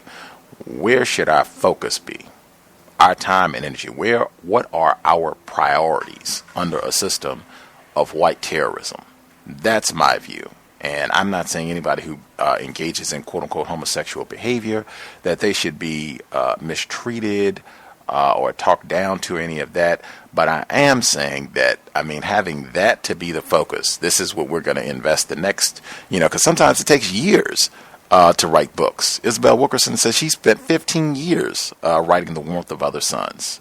Medical Apartheid, I think she said she spent years putting that together. So it's not like you just sit down in 5 minutes and put this project together. Am I going to take, who knows how long, this last chapter with all this information and his theory about, how long you've had sexual activity on the continent, and it's wrong to reject this as being a part of authentic African culture because the evidence is there that they were doing this and blah, blah, blah. How much time and energy are we going to invest in that, and towards solving what problem exactly under a system of racism, white supremacy? That's just the position that I take. I do not think that behavior is an improvement. I see a lot of evidence that racists are promoting this behavior to help maintain their system. We've had guests on who talked about that before. And at the end of the day, I just do not think this is where our focus should be, given all of the problems that we have and a finite amount of time to get things taken care of. That's just the general position that I take on that. Other things that I highlighted from today. Again, this is one of those books, a lot of times we have white guests on the program, particularly white authors, where sometimes they will have constructive information in the book, but they, in my view, also will practice racism within the text. So it makes it a much more challenging read because it's like, oh, okay, well, they did have some constructive info. They're racist. They should know. But they're also practicing racism. So it's kind of like you have to pick out, every other paragraph sometimes. And I felt like that at times with this book as well. I thought it was great kind of pointing out consistently the way, the language used around the anus and this, quote unquote homosexual activity, where he says, for me, this is on the bottom of 227, anything connected to excrement is filthy and the anus is understood as always and only an eliminative organ. Again, I'm not saying, if you come out with, this is 100 other things that you can do with your rectum besides going to the restroom. Okay, fine. Maybe that's a project to be involved in. Number one, where is that going to be on my priority list under the system of racism? Two, how is this? I mean, really, we could almost stop there. I think racists, they will come up with a variety of things that can be done, and particularly with your sex organs or your rectum, they will come out with a variety of things that you can do. Cynical African will tell you all about that. That does not mean that this is an improvement. And it certainly does not mean that this is what we should be focused on under the system of racism, white supremacy. Again, just keep coming back to that as well. I thought it was significant also, this notion that, this is earlier up on the page where he says, Quakers felt the need to craft separate sodomy laws for blacks. Says that they probably were occurrences of sodomy amongst blacks prior to 1706. Again, showing that this is long-running behavior, right, between black people that just hasn't been documented and it's been obscured, and because of heteronormativity, this just gets edited out. Again, not saying that these people should be mistreated. I'm not even saying that he should be talked bad about or what have you for writing about this. I'm just saying under a system of racism, white supremacy, I can see why this sort of work, investing your time and energy in this, white people with A+ will fund this, will promote this, will reward this sort of research. I can understand that. Moving forward, I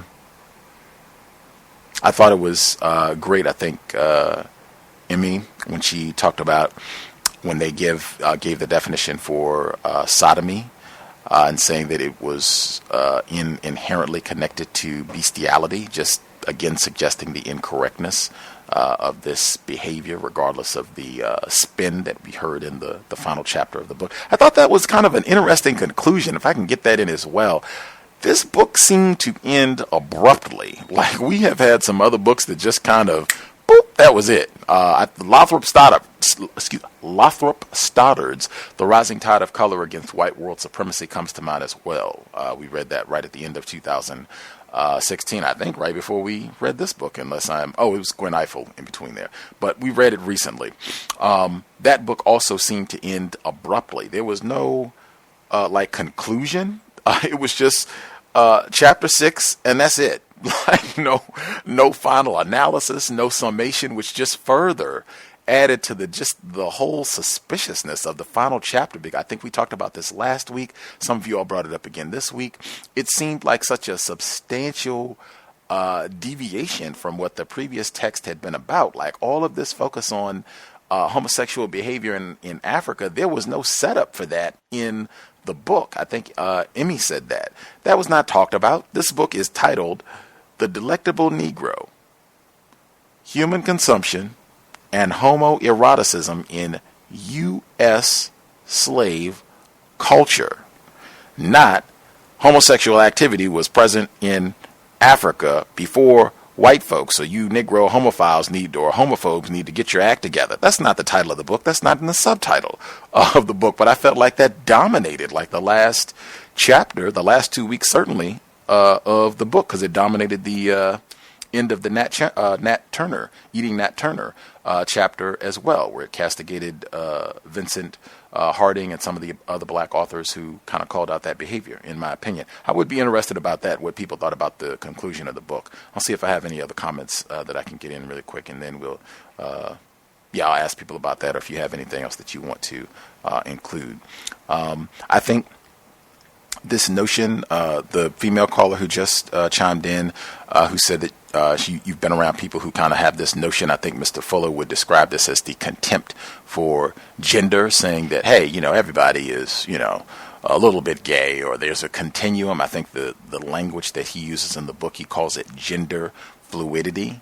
He used that term in talking about Frederick Douglass earlier in the book, and speculating about whether or not he was subjected to sexual abuse on the plantation, which could be true. I want to make sure, I think I said that then. That certainly could be true. I think I've said consistently and for a long time that that's something that does not get discussed. White men raping black males on the plantation, white women raping black males and black females on the plantation. I think all of that gets greatly obscured, and white people in general raping black children. All of that gets greatly minimized when we talk about these, plantation relationships. And I even felt like there was a lot of that. I think some of you all even touched on that also, that some of these instances of rape where sex is forced, even sexual activity between non-white people on the plantation being forced by racist psychopaths, that, we cannot then use this activity for our sexual politics about what we think is correct behavior, or because we want to promote gay rights. I too see something as incorrect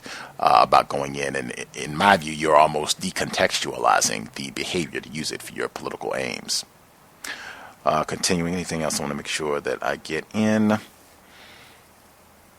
Yeah, it just seemed like really, really aggressive propaganda. I think we all kind of said that last week, and we just kind of concluded the chapter this week. This notion of thinking of the anus as a generative place, it almost to me sounds like metaphors, where I've said that before. I don't know what that means. It's my view that white people will do that on a regular basis. They will try to give us a different way of thinking. I think Dr. Kanban, when he talks about faulty concepts, I spoke with him this week, faulty concepts. This would be one. They give you these concepts that might sound good, and particularly because they are designed from someone who is suffering from white supremacy. This is a way that can make you feel better, and you kind of are not even really focusing on white supremacy directly anymore. We're focusing on the generative properties of your anus. Different things you can do with your rectum. Like, that is, in my view, I see that as being a part of how racists operate in getting us to focus our time and energy. Let's see. Anything else I want to make sure I get in? Right at the bottom of 234, where he says, making black men have unwilling and willing sex with white men did not encourage such thinking. Or actually, let me make sure I give the full context. Where he says these elder men associated the effeminate male insofar as he is associated with pain and mangling circumstances of slavery, with forgetting Africa, not being true to the noble legacy presented by the old men. Through the ancestral authority that he invests in the old men, Montejo establishes the word effeminate within black human communities came after slavery. In this early 18th century example, we see homoeroticism, the black penis inside the anus, figured into the cosmology and memory of Africa. Wow. Making black men have unwilling and willing sex with white men did not encourage such thinking. Such acts were usually blamed upon plantation culture and the malformed appetites of white slavers. However, African men making love to and being loving with one another brought African legacy into view more centrally. I am not understanding that either. And again, this to me seems like a substantial deviation from where the text started. I'd be curious to hear Dr. Curry's thoughts on this as well, but it just seems like a very aggressive agenda down the stretch, and it almost to me sounded similar to some of the criticisms that we heard in the previous chapter about the black people who took offense to William Styron and the projection of Nat Turner as some sort of same gender loving homosexual revolutionary. Last comment I'll get in before actually I can stop there. Did folks want to comment on the conclusion of the book? Because I felt it ended rather abruptly, which added to the suspicion. Folks had comments about that or anything else that they want to make sure they comment on before we conclude the book? Can I be heard? Yes, sir. Yes, the book did end quite abruptly, and the way that it ended, and once you focused on it, really brought into focus something that Emmy said. I think it was the last session or the one before, and I emphatically agree. It's like you're reading two different books. To me, it seems like the actual author wrote the first half of the book, which details the actual historical information about homosexual terrorism visited on black males, the sections about the actual cannibalistic, all of that stuff, it seems like the author wrote.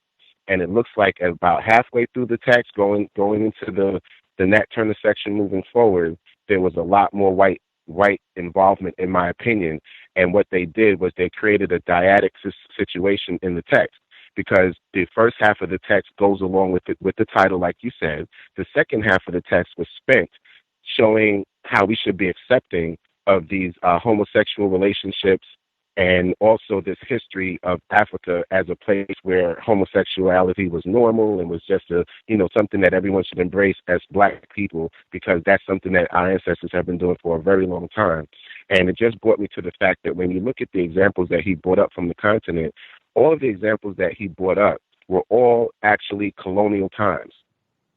So you're talking about contact with white people, contact with Arab people who were practicing wholesale rape of our people during that time.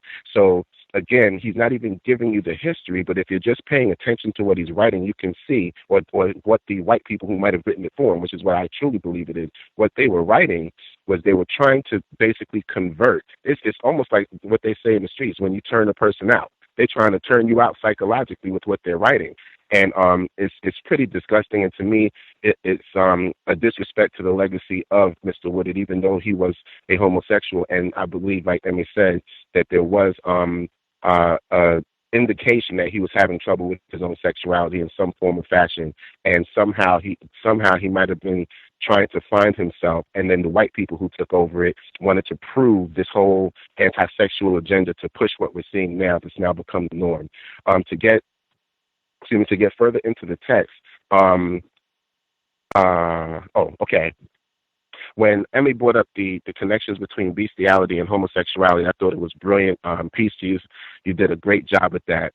And if you look at the meanings for the word sodomy, you're looking at a word that the definition itself is in the European context. So they're saying for white people, sodomy was focusing on male anal sex as well as raping animals. So they're basically superimposing a European cultural norm onto black people, and then I think it was the Mormons created special punishments for the black people who, under the duress of slavery and white supremacy, started either practicing or were forced to practice homosexuality and homosexual behavior.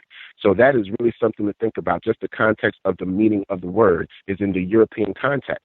Because I know in Kemet, where's the oldest known reference of a law against anti-sexuality, they write it, there's no word for it. They say that a man should not lay with his own kind. That's the way that it's described. So there's no word for homosexuality there. Or for sodomy. So basically that's the European meaning, which means that's what they were doing. They were screwing animals and they were screwing men. And also, from my studies as well, and I read this in a couple of places, that you find that people who practice bestiality have a definite and almost direct inclination to practice other forms of deviant sexual behavior, especially pedophilia. So you find that sodomy and bestiality go hand in hand from that definition, but yet they've scientifically shown that the people who practice bestiality also are inclined to practice pedophilia and other forms of deviant sexuality. So it's all wrapped up in the same thing. And for me, one thing this text really brought home, which was something I felt for a very long time, there is no such thing as a masculine white male. I believe that all of them practice homosexuality or homoeroticism given the right circumstances. I've seen it. They make movies about it. I mean, it's just prevalent all throughout the culture that is white culture. That's in their DNA. So I don't care if they're big and masculine and muscular and play football. I guarantee you they've done something homoerotic or they practice homosexuality in some form or fashion. That is what they do. Thank you. Now I'll mute my line. Can I be heard? Yes, sir. Yeah. Oh, yeah. The last caller, yeah, they're all homosexual. But, like, it's not even they don't even, it's not just they classify themselves as homosexual. They are homosexual. But the black folk that do it, it's because that they most likely have been molested as a child. And then that was one of the points from the book where I wanted to make from the book, where it was talking about a relationship between an older black male, I believe, and a younger black male, where it was pedophilia. And I would say that homosexual people homosexualize people, and then they usually have to choose children because there's not a big pool of people to choose from. And so it just ends up being a cycle of a very violent act. And again, the book talks about homosexuality outside of the correct context. And homosexuality is just, it is, in my opinion, a very violent act. Because again, I would say homosexual people have to homosexualize people in order to have somebody to engage in that particular activity. And it's just unfortunate, and we should reject that. But yeah, all right, thank you.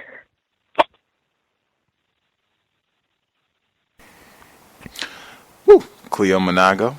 Can I be heard? He is out there. I know he is furious. Yes, retired firefighter, we can hear you. Yes, what comes to my mind that has a lot to do with homosexuality is greater confinement, which I think was invented by white people.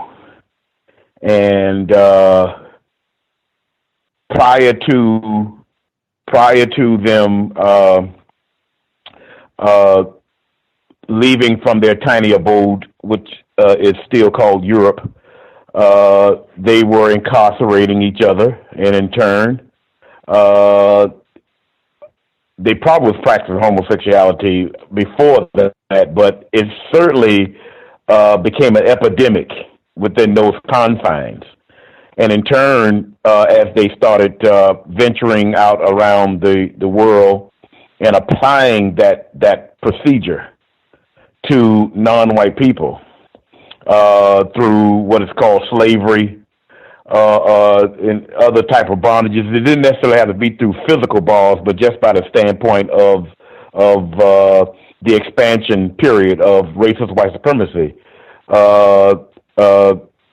was their means of introducing that type of sexual deviant behavior all around the world.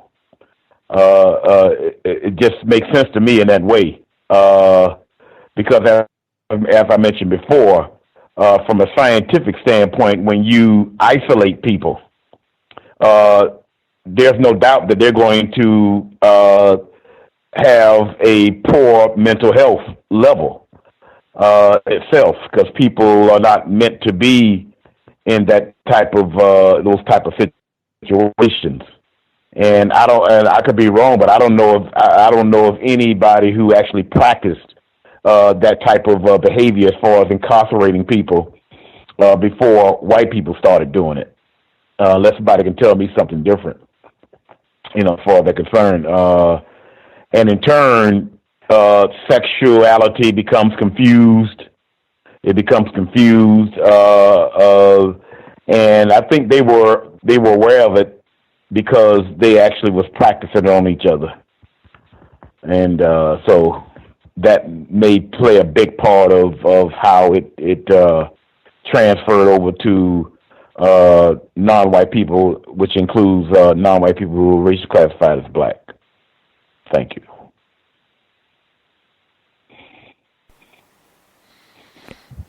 Any other comments, questions, major themes that stood out from the book? Folks wanted to make sure they got in. I can't believe I forgot Jeffrey. There are many documentaries at this point on Jeffrey Dahmer, but there was one more recently that I saw that gave more details. I was going to include that as we went this week. I just forgot to get it in, but I was glad I was able to get the Sweeney Todd segment in, because I heard that about 2-3 weeks previously, where they had that segment, and they will play. That's a very popular play, and they have gory ones where the people that are sitting in the front row, when in this play where the barber is killing people and eating them, serving them in these pies, where everybody in the front row is covered in blood. It's great, it's wonderful, Sweeney Todd. That is white culture. I also wanted to make sure I got appreciation in for the narrator.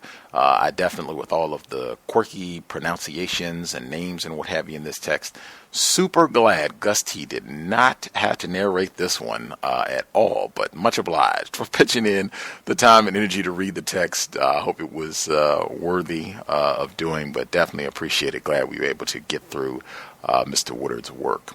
Other folks have any commentary they wanted to get in? Can I be heard? Hi. Oh, go ahead. No, I'll wait. You first. I'll wait. That's all I wanted to say as well. The narrator, I wanted to say bravo. He did a great job, and I'm glad that we got it on audiobook. Thank you. I agree. Thank you, awesome narrator. That way we were able to read it. I actually wanted to comment on that Sweeney Todd. It completely slipped my mind when I began commenting the first time.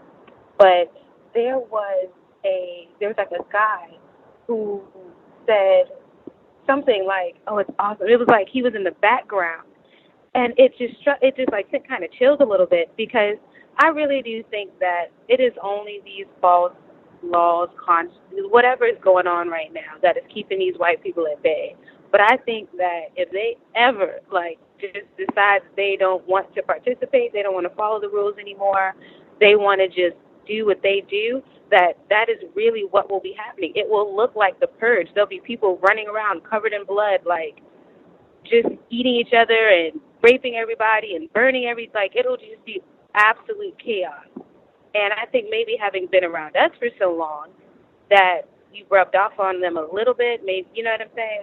Giving them a little bit to calm down, but I think it's they're just on the brink. They really, really, really miss it. And the fact that they've never experienced it but could have that kind of affection or affinity towards it, white people love to make everything about genetics except them.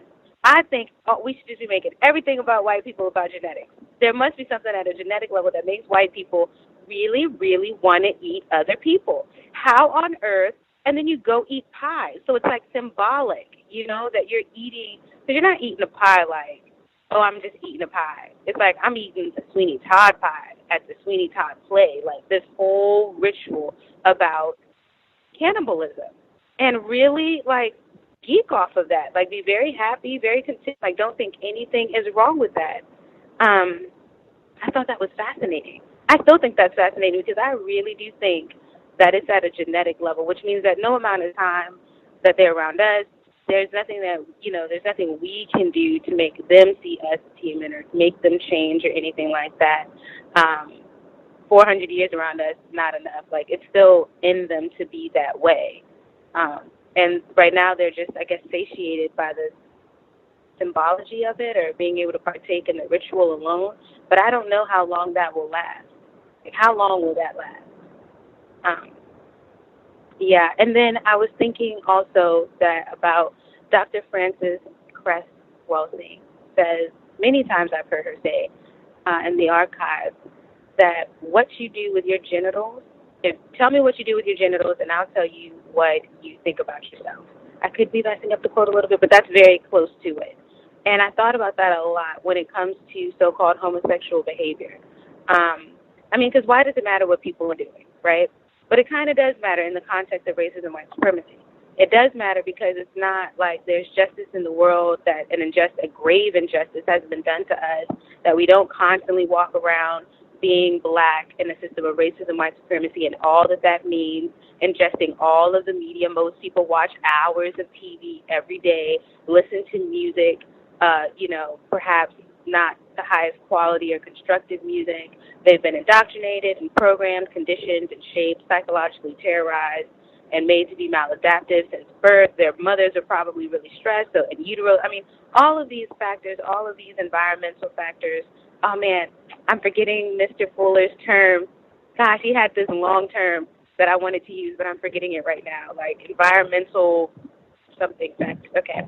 Anyway, but so with that, like, if you're doing things with your genitals, but, like, if you have to ask why, perhaps it's not the healthiest thing to do. I agree. I don't think anyone, justice is no one being mistreated. So it really doesn't matter what you're doing so long as you're not causing injustice to other people, whatever. But when trying to understand what's happened and what's happening, because it never stops and we're still dealing with it, I think it's just and correct to talk about these things with an analytical mind and say, well, that really doesn't make sense. And if people were so happy about it, like, why all of the tension when you talk to people individually about it, what they're doing? Why all the backlash? Why all this, confusion and anger around it if you bring it up and start asking, like, real serious questions about it? And I think when we start asking all the other questions, too, that it just becomes obvious that there's an agenda at play. I agree. There was one male caller who called in and said that they're the leaders of so many of the so-called movements, so-called leaders of the so-called movements. I agree. You see them all over the place. And it's gotten to the point you can't even talk about racism without talking about this. And they should be completely separate. Racism and being black is completely different than engaging in so-called homosexual behavior, male or female. They're absolutely different. But now I feel like you cannot talk about race or racism. You can't, and not, actually you can, but not for black people. You can talk about all the other racism that all the other people are dealing with, so-called, but you can't actually talk about being black and all of that, which is like the only real thing that there is, which to me is just overwhelmingly just depressing, because it means that nobody's living in reality, which means that everywhere you go, like, you're not even sure if you're really dealing with real people because they're not coherent. They're not present. We're not talking about reality. We're not here. Like, most people are not passing the mental health test that Dr. Welsing talks about. What time is it? Like, I don't think most people really know, which, is really sad. But I do think that, we will persevere. But thank you. That's what I wanted to say. Can I be heard? Yes, sir. Yes, I wanted to just reiterate for the firefighter in Florida, he's absolutely correct. There was no word for jail in any African language until the becoming of white people. And what they do is they create such an unjust society that's imbalanced and psychotic that when they leave an area physically, the people that are left have to maintain the jail system because they created such violent offenders due to white supremacy. So you're absolutely correct. In reference to them practicing homosexuality, that started from back in the caves because the males would have to leave for extended periods of time to hunt for caribou and other wildlife to get skin and to get meat. So the women would be left in the caves alone, sometimes for over a month, and they would have sex with one another just like the men would have sex with one another out in the field. And the more, the more valiant you were in the hunting and the more brave you were, the higher your status in, like, those Neanderthal societies coming down to the so-called modern white people. And just to show you how much this human consumption is ingrained in American culture, I saw an incredible YouTube video that discussed the fact that over 90% of fast food places, and they include McDonald's at the top of the list, have been found to have human child meat and horse meat mixed in their hamburgers. So if you eat McDonald's hamburgers, you are probably eating a human fetus or somebody part of a child, because they've verified, it's been tested, and it's mind-blowing. So that's it. Thank you so much, and I'll mute my line. Wait a second. Can you post that article or wherever you found that? I'll send it to Gus, and he can post it. It's mind-blowing. And they were like 90% of fast food restaurants. And it's just incredible. But they found human child meat, which means it's probably fetuses and dead children. And then McDonald's specifically, they also found horse meat in their burgers. Unbelievable.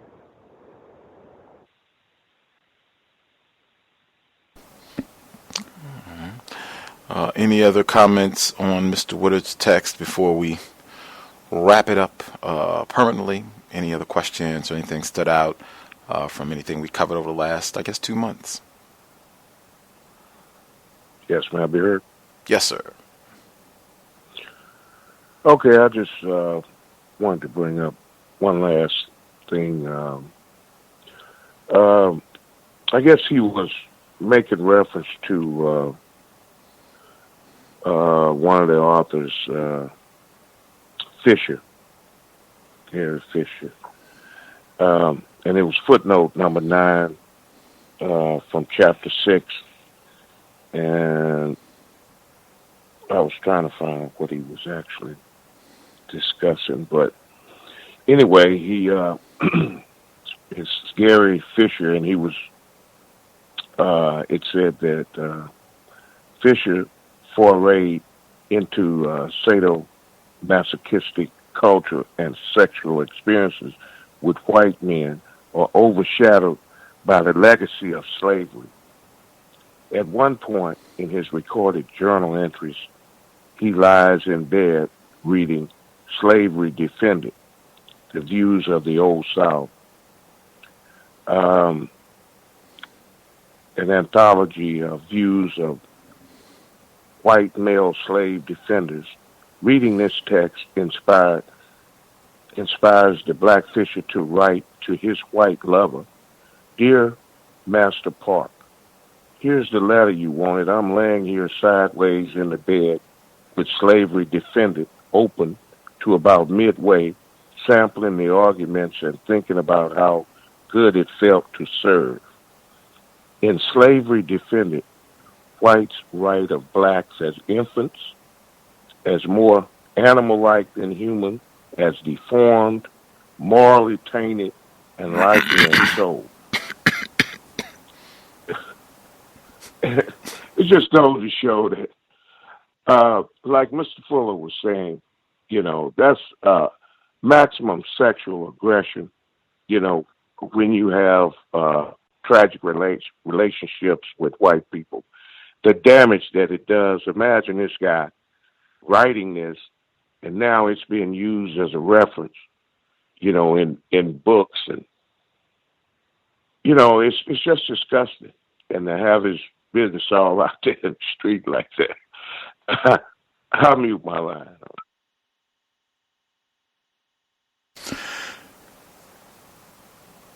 That is racist man and racist woman. The tackiness and tragic arrangements, that's something that we should keep in mind at all times as well. Any other concluding remarks folks wanted to make sure that they got in? I know that I definitely appreciate and remember, I think, the line about psychic energy. I had thought about that almost every day over the past month since we've read it, where he said that was one of the ways that whites on the plantation in, just demanding attention for whatever purposes of a non-white person. And then if they don't get it, then I can, sit down and think of whatever ways I want to torture you while I have you on the plantation here. But that's one, but also the passage, and I think this is just from 2 weeks ago, where he said that whites would read Uncle Tom's Cabin. They would read books like that that were supposed to be about the horrors of slavery, but ended up being like pornography for them.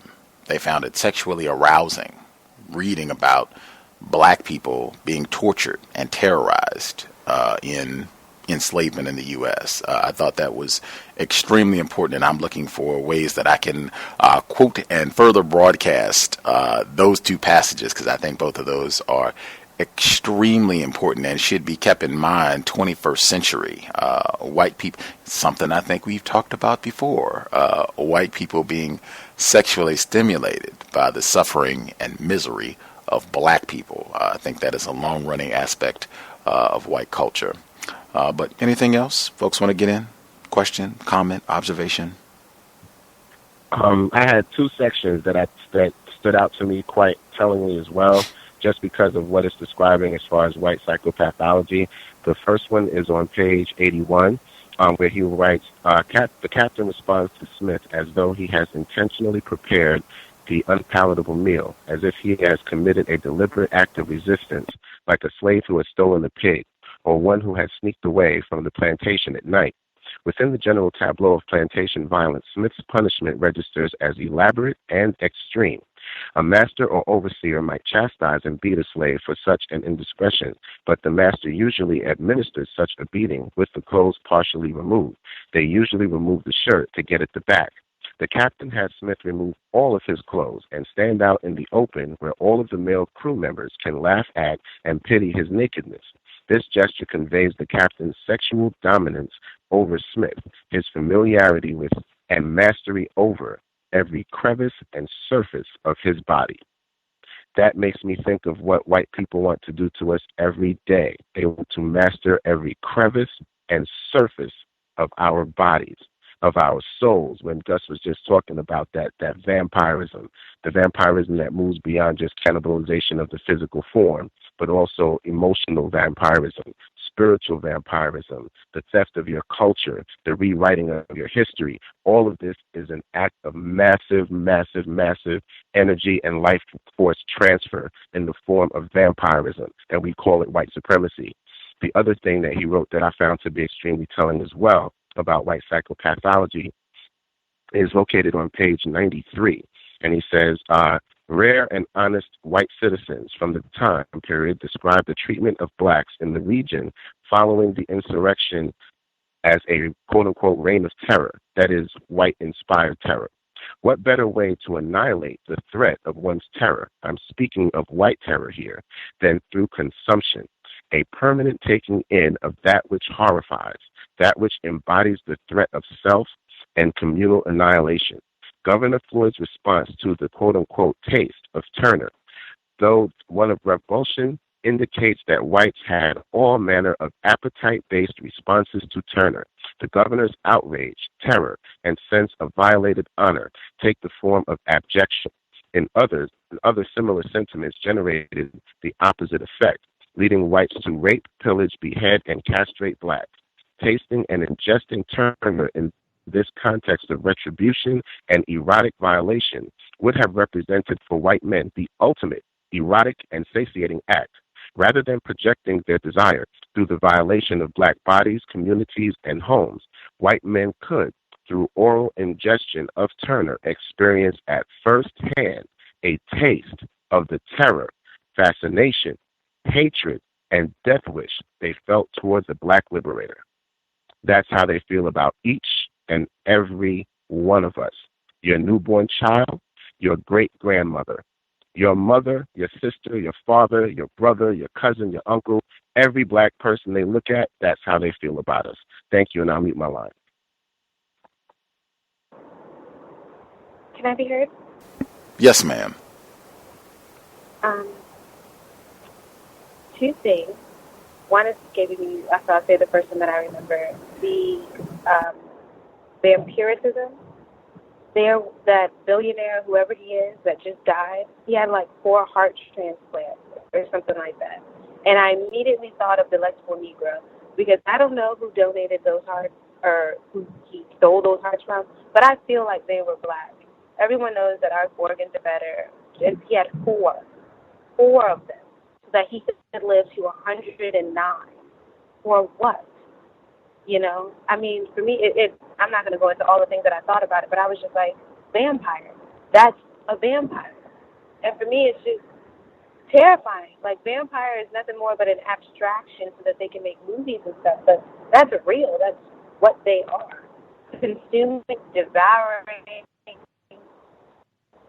everything, and have no problem killing off anybody and everybody and everything so long as they can hold on to whatever it is that they want to hold on to, be money, fame, power, all that stuff. And the part in the text that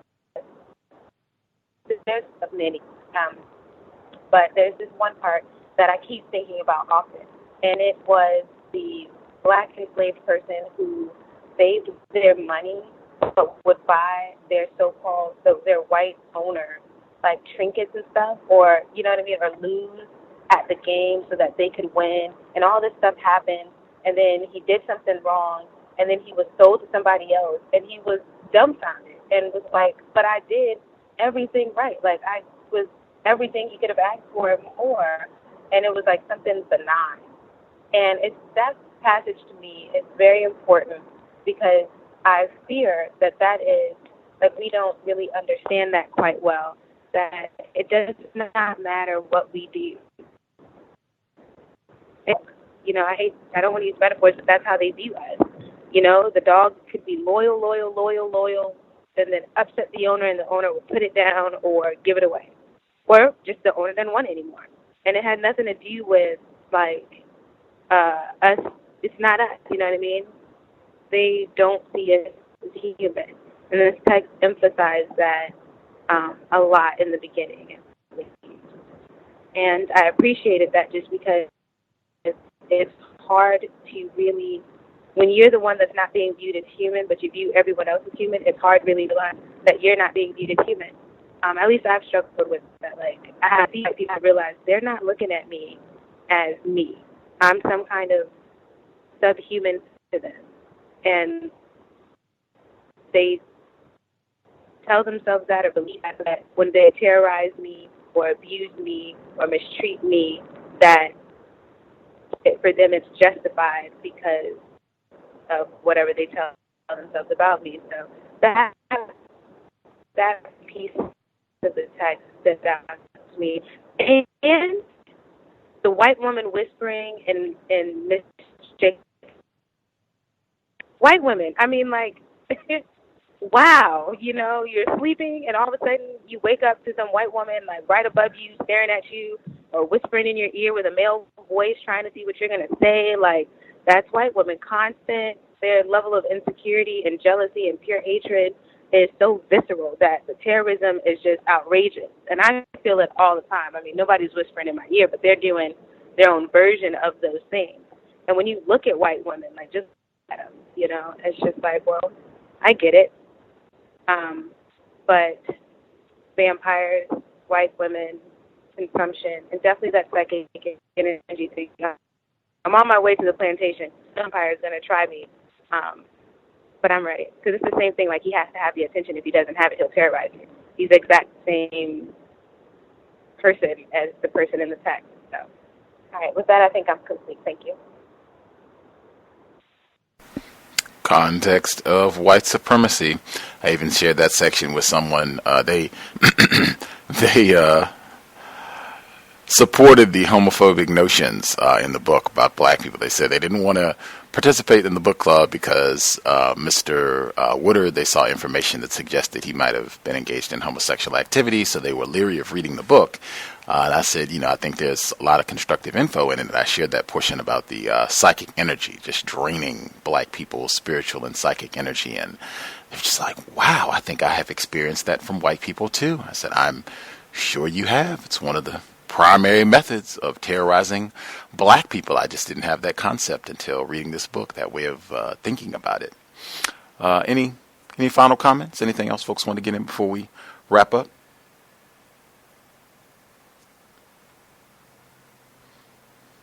Making sure I didn't miss anyone, scanning the switchboard really quick. Again, if I get that audiobook for Coretta Scott King's bio, a brand new bio just came out this year. Oh, I did miss a caller. The person at 6900, last four digits 6900. Did you have commentary?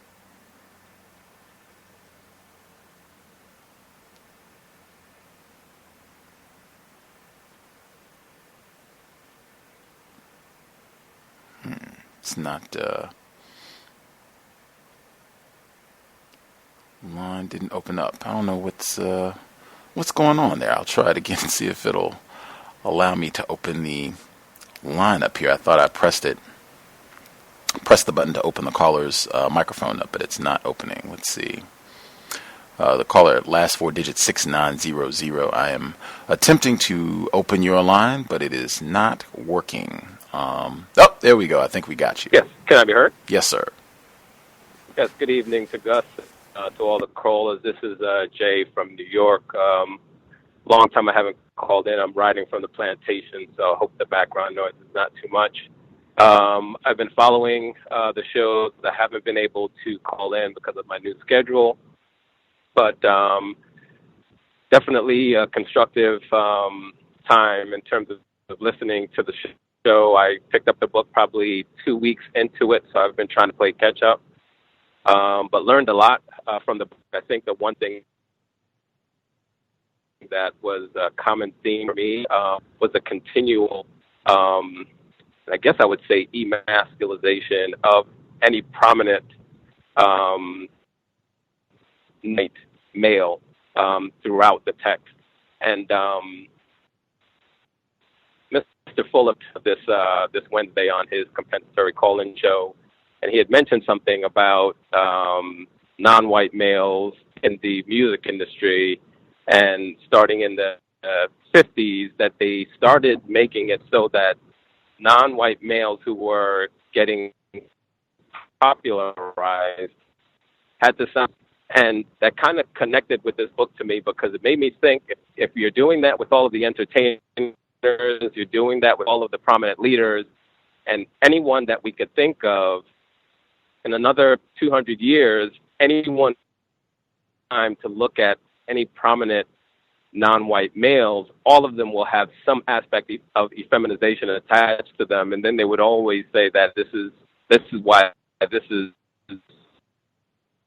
Afrocentricity. And it's just interesting to me, as you mentioned, and as so many people mentioned, that there's this concerted effort, and it's from all levels, that there's this connecting point to just a feminization on any non-white male that is in a prominent position, have some aspect of a feminization. So the book was very constructive. It was very, very constructive to hear all the different points from Ross and just from all the callers that called in. So I just thank everybody. I just wanted to kind of make that point. Thank you. Bravo. Glad you could chime in to share your view as well, and make sure I thank our narrator again, because it was definitely nice to not have to read this text. But I'm glad we read it. I'm definitely glad we read it. I just do not enjoy the narrating aspect, but absolutely was grand going through it, reading it with everyone, since this book had been mentioned so many times for years. I think you can go back at least 3 years where this book has come up on the program. Again, Dr. Tommy Curry. So now, or at least the people that participated in the book club, now the next time that he comes on, all of us should be able to ask at least one question about Delectable Negro for Dr. Curry, now that we've read the book and he's mentioned it a number of times on the broadcast. I think we nabbed everybody. I don't see any other hands that I missed or what have you. We will be here tomorrow. That would be Saturday for the compensatory call-in, 9 p.m. Eastern, 6 p.m. Pacific. I am for sure looking forward to commentary on the terrorist attack in New York. The first thing that I thought of, even before, are they going to call this an act of terrorism and everything else? The very first thing that I saw, or that I thought of when I saw some of the details about this incident where this white guy went to New York, they said he reported allegedly that he did this specifically to attack black males. And he said he was upset about black males being romantically involved with white women. As soon as I saw it, the first thing that I thought of, Dr. Frances Cress Welsing, when she was on the program, she addressed it multiple times. She addressed it specifically with Dylan Roof, who said the exact same thing. He just used stronger language, raping, saying that black males were raping white women. But She said repeatedly she thought that growing numbers of white men were motivated to act violently against the black people, black males specifically, because of the increased promotion of interracial sex or dating or whatever term that they want to put on it. But that was the first thing I thought of when I heard about this incident. I'm sure looking forward to hearing thoughts on that and the other news and items that have come up over the last week or so. But that'll be tomorrow evening, 9 p.m. Eastern, 6 p.m. Pacific. Looking forward to hearing from folks. And we should have about our second white minister on the program within 30 days. Always good to have white people on the program, but to have another white reverend, oh my, and a white female reverend at that, for the second time in a month should be a hoot. This white woman also writes about racism, white supremacy, and in fact was even talking about white children specifically. Mr. Woodard talked about them in the book as well. But that'll be next week. Just, stay tuned for the program dates and times.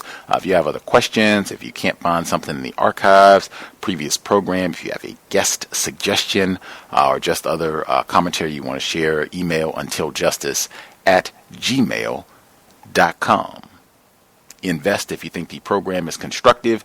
Racism-notes.blogspot.com. Racism-notes.blogspot.com. Listener-supported counter-racist radio. When you hit the blog, look in the top right corner. You will see the PayPal button. If you're not into PayPal, drop us an email. We will get you a physical mailing address. Huge thanks to all the folks who have supported us 8 years plus. Again, if you have the ability, you can get the unabridged audio for Coretta Scott King's bio that just came out. I would love it, and we could all appreciate that, because I'd make that the next book that we do for the book club. That would be my preference. If not, we will go with The Man in the High Castle, which was the book that I had picked anyway. So we can do a little fiction, and I'm sure we have folks who are very familiar with the television show, which I have not seen. That's it. Thanks to all the folks for tuning in, sharing views. So glad we were able to read Delectable Negro. That's been a book that I've wanted to cross off my reading list for a while. Now I can do so. We will be here in about 24 hours for the compensatory call-in. I will again encourage, I know it's springtime officially now, for folks, hey, let's stay codified. I know it's a little warmer, hopefully, where you are. It's staying lighter, longer. That doesn't mean act a fool.